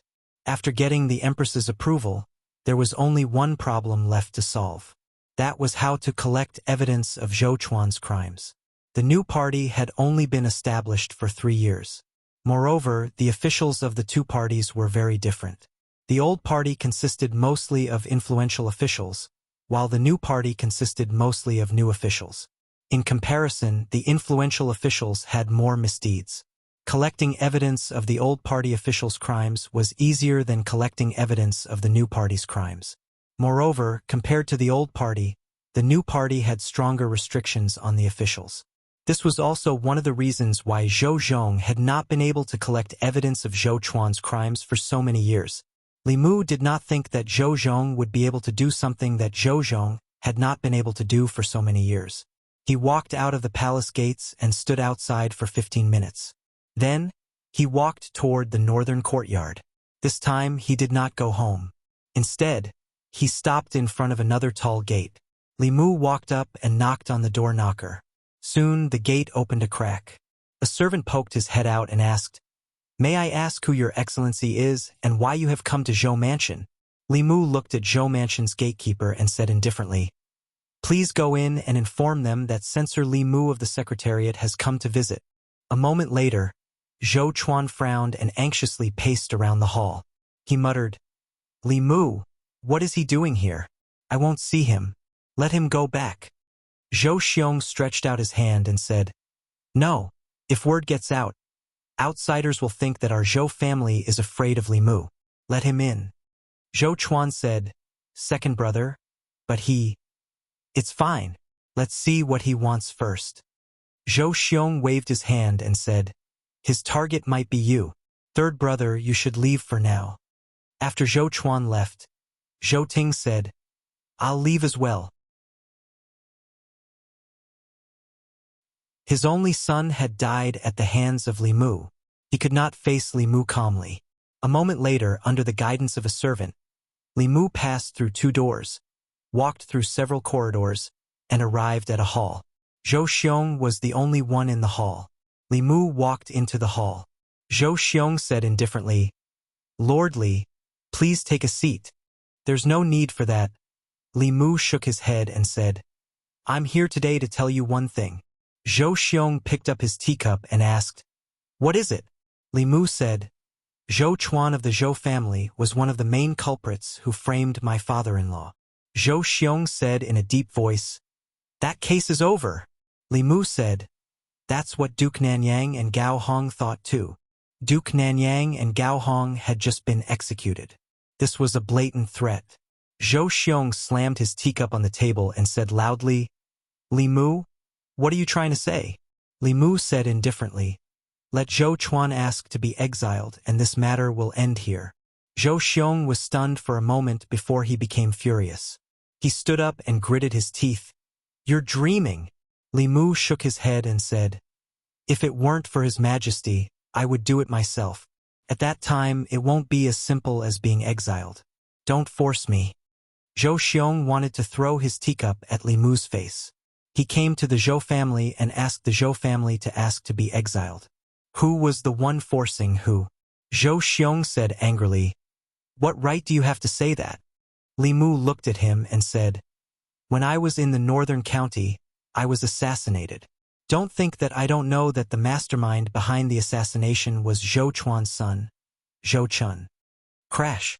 Zhou Chun, who was eavesdropping in the back hall, was shocked when he heard Li Mu's words. He couldn't help but take a few steps back and knocked over a chair. He picked up the chair with a pale face and his body trembled slightly. In the front hall, Zhou Xiong said flatly, You're slandering me. Li Mu smiled and said, Whether it's slander or not, you'll know when you get to the Imperial Clan Temple. I still have a lot of evidence of your Zhou family's crimes. At that time, it won't just be Zhou Chen's case. Zhou Chuan, Zhou Ting, and the other officials of your new party won't be able to escape.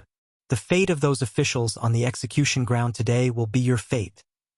Zhou Xiong's face turned red. He pointed at him and said angrily, You? Li Mu looked at Zhou Xiong and said calmly, Chen Jian's grave is already covered in grass. Gao Hong and Prince Nanyang's bodies have just turned cold. I only asked Zhou Chuan to be exiled because of His Majesty. I have no interest in the fight between the old and new parties. However, if I don't punish Zhou Chuan and avenge my father-in-law, I won't be able to answer to my wife. Zhou Chuan's request to be exiled is my limit. I'll give you 3 days to think about it.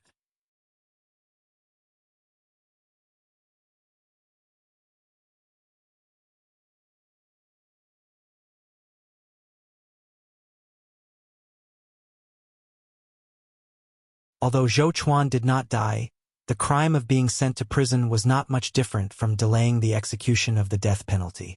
It was just that he would die a little later. At this point, all the main culprits and accomplices in Li Yi's case had paid the price with their lives.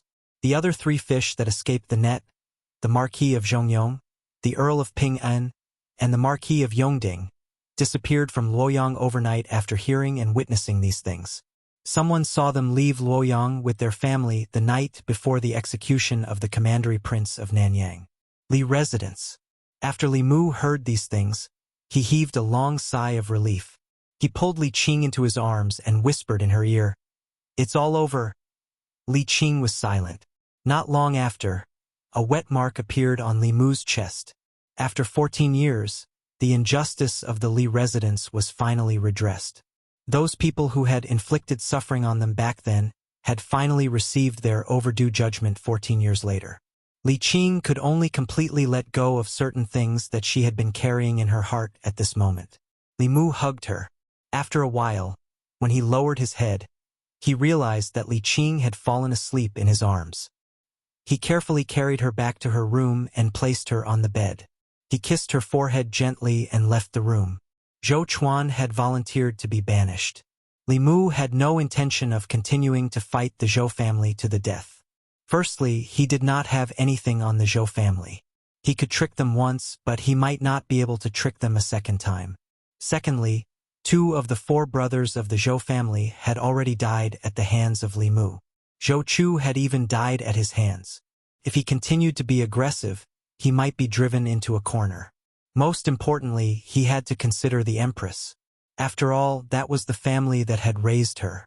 Even if this family had betrayed her and made her watch helplessly as the Zhou family was destroyed at the hands of Li Mu, it was still a form of torture for her.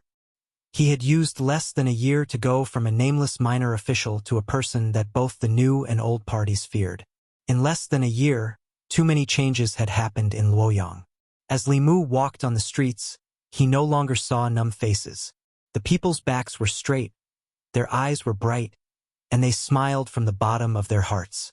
All of this showed that the Luoyang of today was no longer the Luoyang of the past.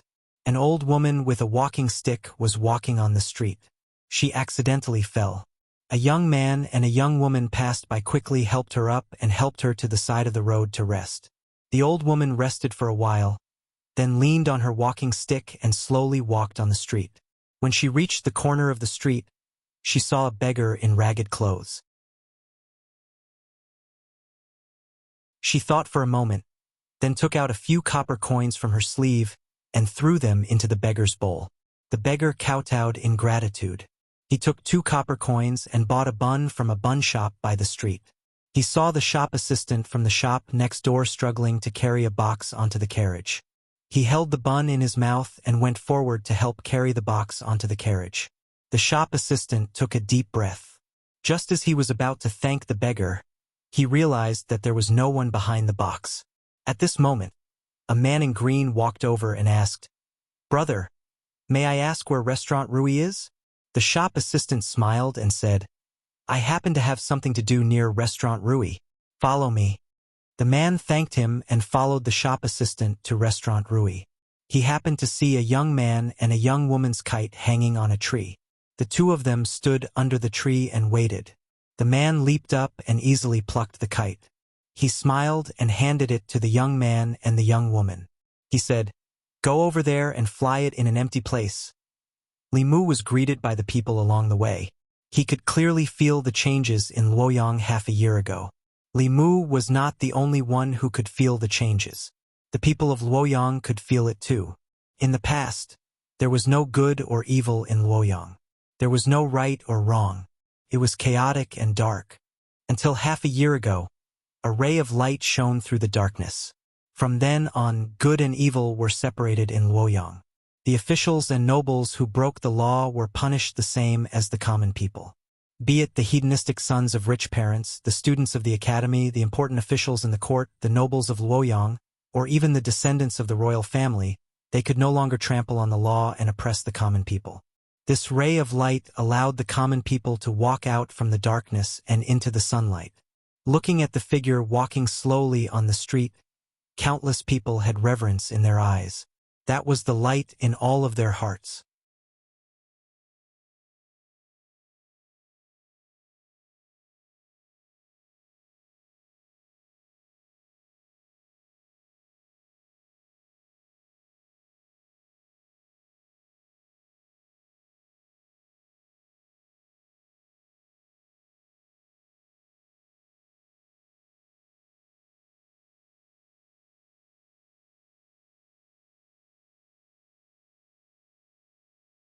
We have to let him know that the Department of Offerings is not a place where he can behave atrociously.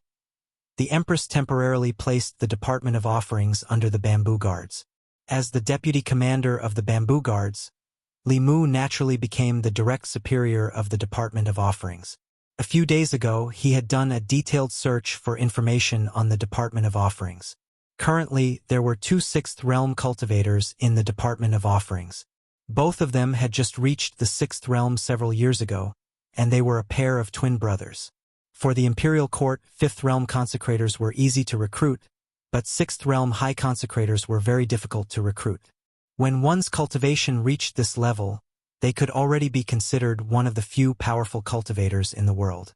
Whether it was out of dignity or the pursuit of a higher realm, they would not be willing to be the Imperial Court's lackeys. This also led to the Imperial Court having to pay a huge price every time they recruited a 6th realm cultivator. Not only did the Imperial Court have to provide them with large amounts of spiritual jades every year, but they also had to satisfy their various requests. After Li Mu saw the benefits of the 2 high consecrators, even he wanted to become a high consecrator himself. Li Mu could do what they could do, and Li Mu could do what they could not. He could guarantee that it would be worth more than the cost. If the Imperial Court gave him the resources given to these 2 people, Li Mu could guarantee that he would be able to create even greater value for the Imperial Court than them. Most importantly, these 2 people did not make much of a contribution every year. Li Mu even killed several dozen elders of the demon sect. The contributions of these 2 high consecrators to the Imperial Court were greater than the contributions of the entire Department of Offerings. However, other than the Empress's love, he did not receive anything else. This made Li Mu feel very unbalanced. He walked into the Department of Offerings and found it abnormally quiet. There were about 100 or so consecrators in the Imperial Court. Not everyone was at the Department of Offerings every day, but no matter the time, there should be at least 10 people on duty here. However, Li Mu went through all the duty rooms and did not see a single person. He found an old man cleaning in the backyard. After asking, he found out that there were usually at least 20 consecrators in the Department of Offerings, but today, there was not a single one. It was obvious that they were targeting him. The entire Department of Offerings was more united than Li Mu had imagined. There was no one in the Department of Offerings, so there was no point for Li Mu to stay here.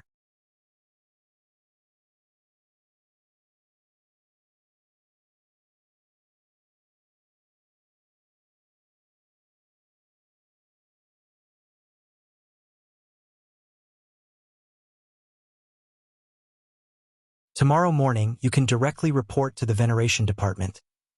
After bidding farewell to the Taoist priest, Li Mu finally felt at ease.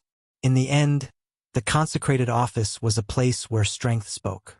Without a super powerhouse holding down the fort, Li Mu did not have the confidence to speak. Speaking of which, exchanging a divine secret talisman for a powerhouse at the peak of the 6th realm was a very good deal. Unfortunately, the materials needed for the saint-level Fulu were very precious, and this talisman could not be mass-produced. Otherwise, as long as the Empress announced to the world that she would give a divine secret talisman to any 6th realm powerhouse who joined the consecrated office, the Department of Consecrated Office of the Great Zhou would be the most powerful force in the 10 continents and 3 islands. What 6 schools and 4 sects? Even the demonic path would not be able to compete with them. The divine secret talisman was not only useful for 6th realm powerhouses, but also for 7th realm powerhouses. Although the divine secret talisman did not increase the lifespan of powerhouses above the transcendent realm by that much, every year of lifespan increased the chances of advancing. Every time one advanced a level in the upper 3 realms, their lifespan would increase by 60 years. If they made the right bet, their lifespan would be extended by 60 years. Who would not be tempted? As long as there were enough materials, he could let the Empress visit him every few days. With the help of her talisman, Li Mu was confident that he could turn the consecrated office into a retirement home for the super powerhouses of the continent. Of course, even the cleverest housewife could not cook without rice. This plan, at present, could only be imagined by Li Mu. Early the next morning, Li Mu arrived at the consecrated office a quarter of an hour later than the usual time. Inside the consecrated office, it was quiet.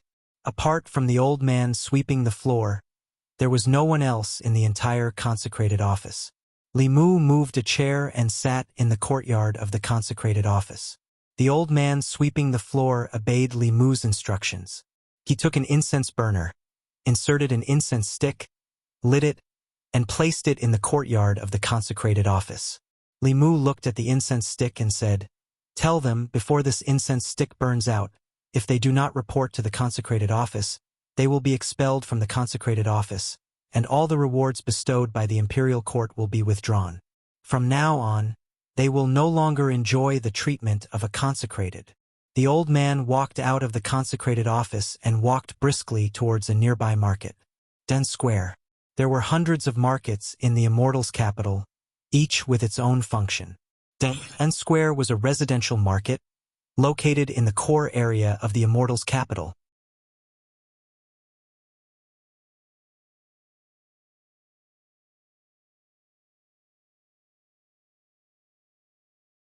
They never would have thought that Li Mu would not even give face to the head consecrated. The elder who had spoken just now had a dark expression and asked, "Lord Li, what is the meaning of this?" "Nothing." Li Mu looked at him and said calmly, "I have said before that those who do not last 5 minutes will be expelled from the consecrated office. These people are standing outside the consecrated office and dragging their feet until the incense burns out. Clearly, they do not want to be consecrated anymore. The consecrated office is an important place of the imperial court. Not just any random person can casually enter." The elder looked at him and asked slowly, "The two of us are also late. Does Lord Li want to expel the two of us from the consecrated office as well?" Sixth realm cultivators were not easy to recruit. Li Mu did not have this authority. Although Li Mu really wanted to expel them to save resources for the imperial court, if he really did expel them, the imperial court would probably also put pressure on the empress. Li Mu looked at him and said, "Seeing that you are the head consecrated, I can make an exception this time. There will not be a next time. There is no need to wait for a next time." The elder who had not spoken all this time snorted and said coldly, "If you want to expel them today, then the two of us will voluntarily resign. You can expel us as well while you are at it." Li Mu looked at this elder in shock. There was actually such a good thing? He was just worrying about how to expel them. With the sloppy Taoist priest, who was at the peak of the sixth realm, there was no need for the two of them. Wasn't this just a waste of the imperial court's resources? Li Mu looked at the two of them in surprise and said, "Words are no guarantee. Why don't the two of you make an oath to the heavenly Tao?"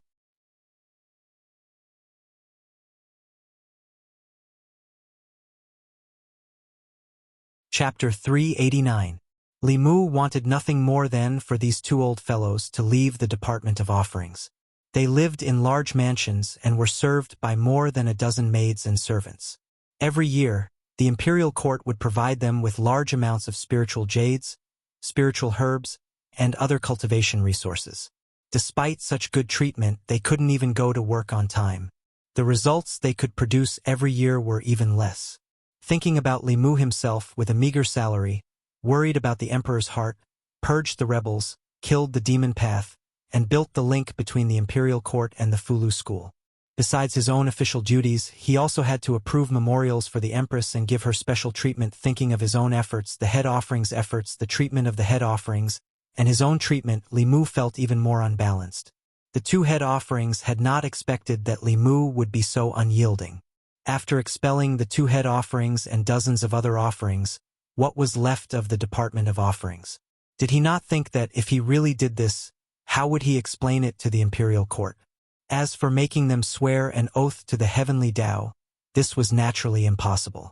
Any cultivator with a normal mind would not joke about the heavenly Tao.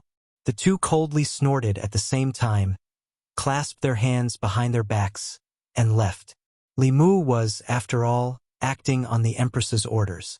With their status, there was no need to say too much to Li Mu. When the Department of Offerings fell into chaos because of him, he would not be able to explain himself to the imperial court, and would naturally leave with his tail between his legs. Seeing that the two head reverends had left, those reverends who didn't report to the reverends department within the time set by Li Mu also didn't dare to step into the reverends department. They all left with gloomy faces. This was only a temporary departure. According to Li Mu's own rules, this time, more than half of the combat strength of the Department of Offerings would be expelled from the Department of Offerings. The Department of Offerings of the Great Zhou existed in name only. Once the imperial court investigated, he would not be able to bear the responsibility, and would still have to invite them back. And the offerings of the Department of Offerings were secretly rejoicing that they had changed their minds at the last moment. Li Mu didn't even give face to the great consecrator, much less them. Once they lost their status as consecrators, where would they find cultivation resources? Without a sect or family, leaving the consecrator department was the same as cutting off their cultivation path. After sending those people away, Li Mu sat back down on the chair in the courtyard of the Office of Offerings. The original intention of the consecration department was to recruit strong cultivators to serve the country.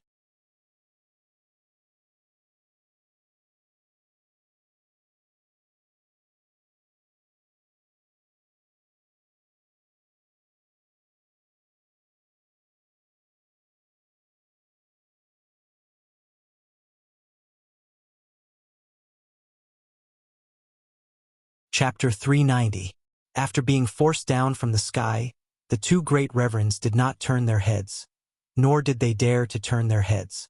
Although the person behind them only revealed a little bit of his aura, just this little bit of aura was enough to make them feel fearful. This was definitely a 6th realm cultivator, and a peak 6th realm cultivator at that. He was different from people like them who had just entered the 6th realm a few years ago. This kind of person already had one foot in the 7th realm. Although the other foot might never be able to cross over, it was still not someone the two of them could contend against. A peak 6th realm cultivator had the ability to kill a normal 6th realm cultivator. One of the old men said with a slightly pale face, "Senior, the two of us are reverends of the Great Zhou. This is the Department of Reverence." The sloppy Taoist priest patted their shoulders and said, "You two are reverends of the Great Zhou. Who isn't? Don't use the imperial court to pressure me. That brat said we can't enter, so we can't enter. Don't cause trouble here. If something goes wrong with this old man's Tianji talisman and my lifespan ends, I'll drag you two down with me." With that, his body floated up and flew back into the Department of Reverence. The twin old men looked at each other and saw the shock in each other's eyes. The old man on the right muttered, "He really is a peak cultivator whose lifespan is about to end. It's best not to provoke him. How did that Li Mu recruit such a powerful cultivator?" The old man on the left knocked his head and said angrily, "Is that the point? The point is the Tianji talisman. The Tianji talisman is a Tianji talisman that can increase one's lifespan by 10 years. Although the two brothers still had 20 years of lifespan, 20 years was not enough for them to break through to the 7th realm.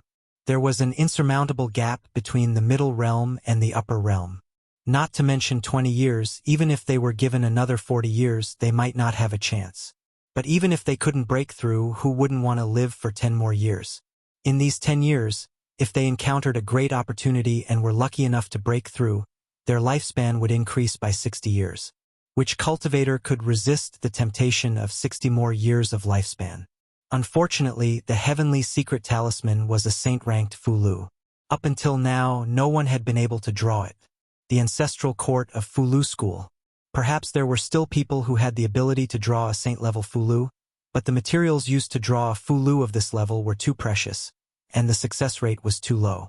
Even a school as profound as Fulu school could not afford the risk of failure. Could it be that the price the imperial court paid for that Taoist priest to join the Department of Offerings was a heavenly secrets talisman? Although they had no use for it at the moment, they would need it sooner or later. If they could obtain one, they would be able to live for at least 10 more years. Even if they couldn't break through in the next 10 years, just being alive was already good enough. After Li Mu had settled down a group of senior apprentice nephews, when he returned to the Office of Offerings, he saw two high priests pacing back and forth outside the Office of Offerings. It seemed that although the slovenly Taoist priest was strange and always did things that did not suit his status, he still did his job diligently. Li Mu walked over, looked at the two and said, "Didn't the two of you want to leave the Office of Offerings? Why are you still here? Is there something else you want to take?" The two awkwardly smiled. An old man said, "Lord Li is joking. The two of us eat the salary of the imperial court and share the burdens of the imperial court. How could we leave the office of offerings? Li Mu said, those disobedient priests have already been expelled by me. I still remember the words the two of you said that day. The old man who had just spoken said, those people are the imperial court's priests, but did not listen to the imperial court's orders. They should have been expelled. Lord Li has done the right thing. Li Mu asked, so, the two of you have no objections to this official's actions? The two nodded at the same time, saying, no. Li Mu looked at the two, lightly sighed, and said, in truth, the two of you have profound cultivation. This official also wants to keep the two of you, but the treasury has been tight in recent years. There are not many spiritual jades, spiritual medicines, spiritual treasures, and the like left. We really cannot afford to support the two of you? The old man said. Lord Li is joking. Hasn't the office of offerings recruited a new high priest? That senior's salary must be even higher, right? Li Mu shook his head, saying, you have misunderstood. That senior will enter the office of offerings and does not need a salary. The old man was taken aback, then said, but I heard that the imperial court will give him a heavenly secret talisman.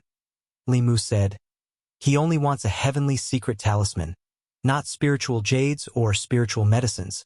If the two of you also only want a heavenly secret talisman, you can also stay in the office of offerings. Otherwise, the two of you should find another place. I believe that with the two of your strength, no matter which sect you join, you will be honored guests. The office of offerings is small and cannot afford to support two great deities. At the 6th level of cultivation, the effect of spiritual jades on cultivation was very small, unless they could absorb an entire spiritual jade mine. Compared to spiritual jades, the heavenly secret talisman was an item that could truly increase one's lifespan. Without this item, 20 years later would be the day of their death. No matter which sect they joined, they would not be able to obtain a heavenly secret talisman, and the cultivation resources they could obtain would not be much more than in the office of offerings. The two exchanged glances, their gazes meeting, and quickly came to a decision. The slightly thinner old man smiled and said, actually, spiritual jades, spiritual medicines, and the heavenly secret talisman are not important. What is important is that the two of us have been in the office of offerings for many years and have long developed feelings for each other. We are prepared to stay in the office of offerings until the day of our death. That's right. When will that heavenly secret talisman be given out? Li Mu said, 5 years later. The old man frowned and asked, so long, that senior will also only receive it in 5 years? Li Mu smiled and said, that senior's cultivation has already reached the peak of the 6th level. He will receive the heavenly secret talisman in a year's time. The two of them knew that Li Mu had only said half of what he had said. Only a peak of the 6th level cultivation could receive the heavenly secret talisman in a year's time.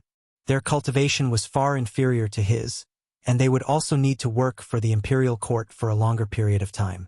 The thin old man thought for a while, then said, can we take a look at the heavenly secret talisman first?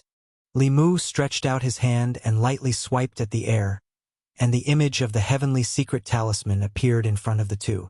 Li Mu looked at them and said, the imperial court does not have a finished product for this talisman. We will first need to gather the materials, and this will also take some time. The two old men fell into deep thought for a long time, and then the thin old man said, allow us to consider it? Li Mu nonchalantly said, the two of you can do as you please. The two old men left the office of offerings and returned to their residences to continue their discussion. The success rate of a saint-level Fulu talisman is extremely low. One may be able to draw one, but not a second one. But that Taoist priest also doesn't seem like someone who's so easily fooled. He doesn't have much lifespan left, so we can only choose to believe him. We still have to wait and see. We can stay for a year. If that person really does obtain the heavenly secret talisman, it won't be too late to continue staying in the office of offerings. In the imperial palace, Li Mu had already walked to the entrance of Changel Palace. There was no need to doubt the strength of those two high reverends. Although they were not as strong as the slovenly Taoist priest, they were still solid 6th realm cultivators. In Mount Baiyun, they would also be peak leaders. If the imperial court spent a large amount of resources to raise such people as mascots, Li Mu naturally wouldn't agree to it.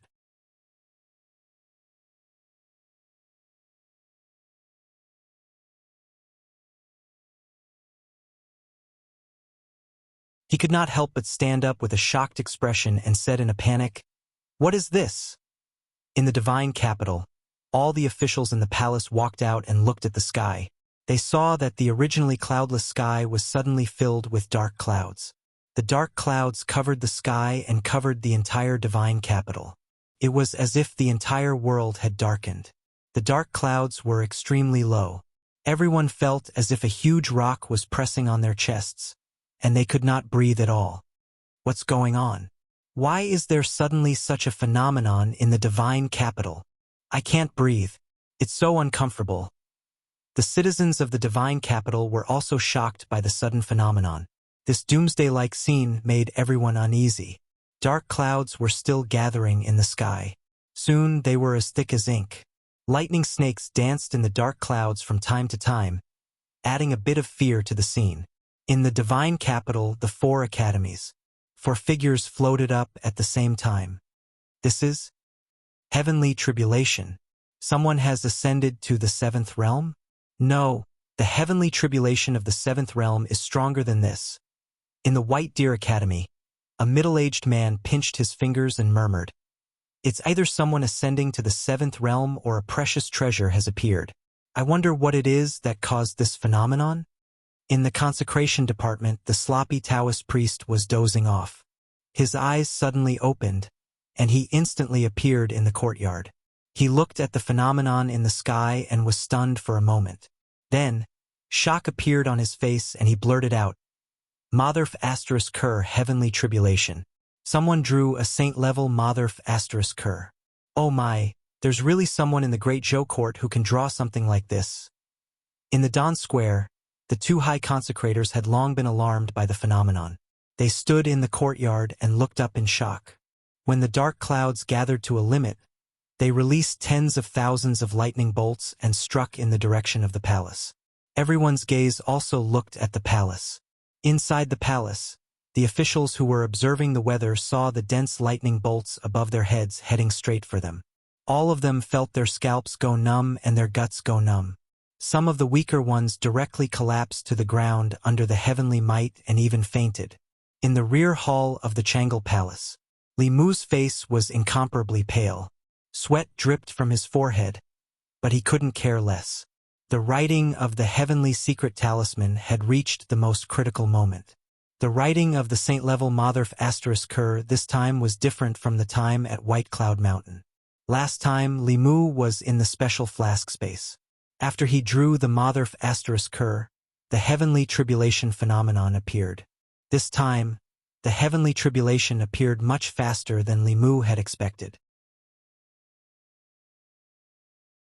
Before the Motherf asterisk Ker was drawn, the tribulation clouds had already formed and condensed into the first wave of attacks. Thunder rumbled in his ears, but he couldn't afford to be distracted. If he was the slightest bit careless, 3 days of hard work and those precious talisman liquid would be wasted. Outside the Changel Palace, when the bolts of tribulation lightning were about to strike, the 4 walls of the divine capital suddenly flashed with a golden light. In the next moment, a golden light shield appeared above the divine capital and completely enveloped the divine capital. When the lightning bolts landed on the light shield, it was like a clay ox entering the sea. There was no sound and no splash. Only then did some officials remember that the divine capital, as the capital of the Great Zhou, was protected by a powerful array formation. Even if there were thousands of soldiers and horses, or even 7th realm cultivators, they wouldn't be able to break through it. After realizing this, they gradually felt relieved. However, they still couldn't help but look in the direction of the Changel Palace. The target of the tribulation lightning was obviously Changel Palace. What were Her Majesty and Li Mu doing inside? Why did they summon the heavenly tribulation? In the sky, the lightning bolts in the tribulation clouds had already begun to accumulate for the second time. In the Changle Palace, Li Mu finished the last stroke in an ethereal state. The Motherf asterisk Kerr on the table flashed with spiritual light and slowly floated up. The heavenly secret talisman was completed. A beam of white light shot out of Li Mu's body and entered the Empress's body. Li Mu's body and mind were already exhausted to the limit. Without the support of the Empress' primordial spirit, he felt the world spin and immediately fell to the ground. However, he didn't fall to the ground. Instead, he fell into a body with a faint fragrance. Zhou carried Li Mu to the bed and put him down. She said, "Rest first. Leave the rest to me." Li Mu was already exhausted to the extreme. He didn't have time to think about the soft Princess Carrie just now. He closed his eyes and fell into a deep sleep. Zhou looked at Li Mu. He took off his shoes and placed them neatly by the bed. The blanket at the end of the bed also stretched out on its own and covered Li Mu's body. After doing all this, Zhou Yi's body disappeared into thin air. In the next moment, everyone in the divine capital saw an illusory figure rise rapidly from the palace and appear in the sky. As the illusory figure rose, it kept growing bigger and bigger. Soon it was hundreds of feet tall. The illusory figure was wearing an imperial robe and an imperial crown. It floated above the palace. Because it was too tall, no one could see its face clearly. In the dark clouds, the second wave of tribulation lightning had already condensed and pressed down on the illusory figure.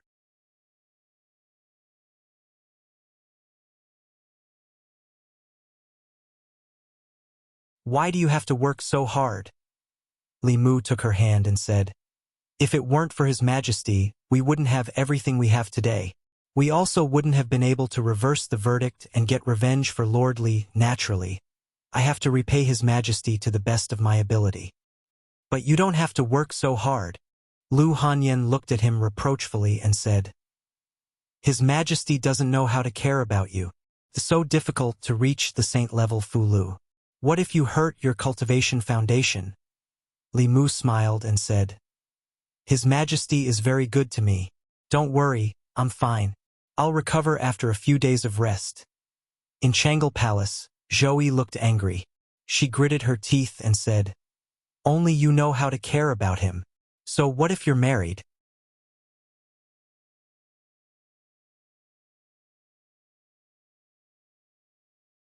Chapter 391. Not long after Li Mu returned home, the Empress asked Mr. Mei to send over some elixirs to strengthen one's foundation. Although he borrowed the Empress's power when he drew talismans, the mental exhaustion was his own. The saint-level Fu Lu was something that far exceeded the limits of Li Mu's current ability. After every talisman he drew, he had to rest for a long time before he could draw the second one. When he reached level 6 and his cultivation increased greatly, drawing saint-level talismans would no longer have such serious aftereffects. But that would be a long time in the future. Due to various opportunities, his cultivation had increased rapidly in the past 2 years. He had completed a path that others would take a lifetime to complete. For his cultivation after the 5th realm, unless he encountered a great opportunity, such as the Emperor's Qi in the Great Zhou Ancestral Temple, which he coincidentally absorbed, then there was a certain possibility that he could immediately become a 7th realm cultivator like the Empress. Otherwise, he would have to take one step at a time on the path of cultivation in the future and walk down the same path as the Empress. However, he didn't plan to draw too many talismans in the short term. This talisman was to prove to the sloppy old Taoist and the 2 high priests that he had the ability to do so. They had had enough of it. Li Mu rested for a night. The next morning, he came to the Department of Offerings again. He walked in front of the sloppy Taoist priest and stretched out his hand. A Fu Lu floated above his palm. The moment the Fu Lu appeared, the space here seemed to distort. The talisman of divine secrets. The sloppy Taoist priest was shocked. Yesterday's vision was indeed caused by the birth of the saint-level Fu Lu. He subconsciously reached out to take it, but the Fu Lu disappeared in Li Mu's hand. Li Mu smiled and said, "As long as you stay in the Department of Offerings for a year, I will give you the talisman of divine secrets with both hands after a year." The sloppy Taoist priest glanced at him and didn't raise any objections. There was no doubt that he wouldn't be able to get the talisman after a year. Li Mu represented the Great Zhou Court, so it was impossible for the Great Zhou Court to lie to him about this matter. They would not, nor would they dare to. What Li Mu wanted was for the slovenly Taoist priest to remain in the Department of Worship for a year. As for whether he was sleeping here or doing something else, it didn't matter. His use to the Department of Offerings was like a nuclear bomb to a country in another world. Whether or not he needed it did not matter, but it was a necessity.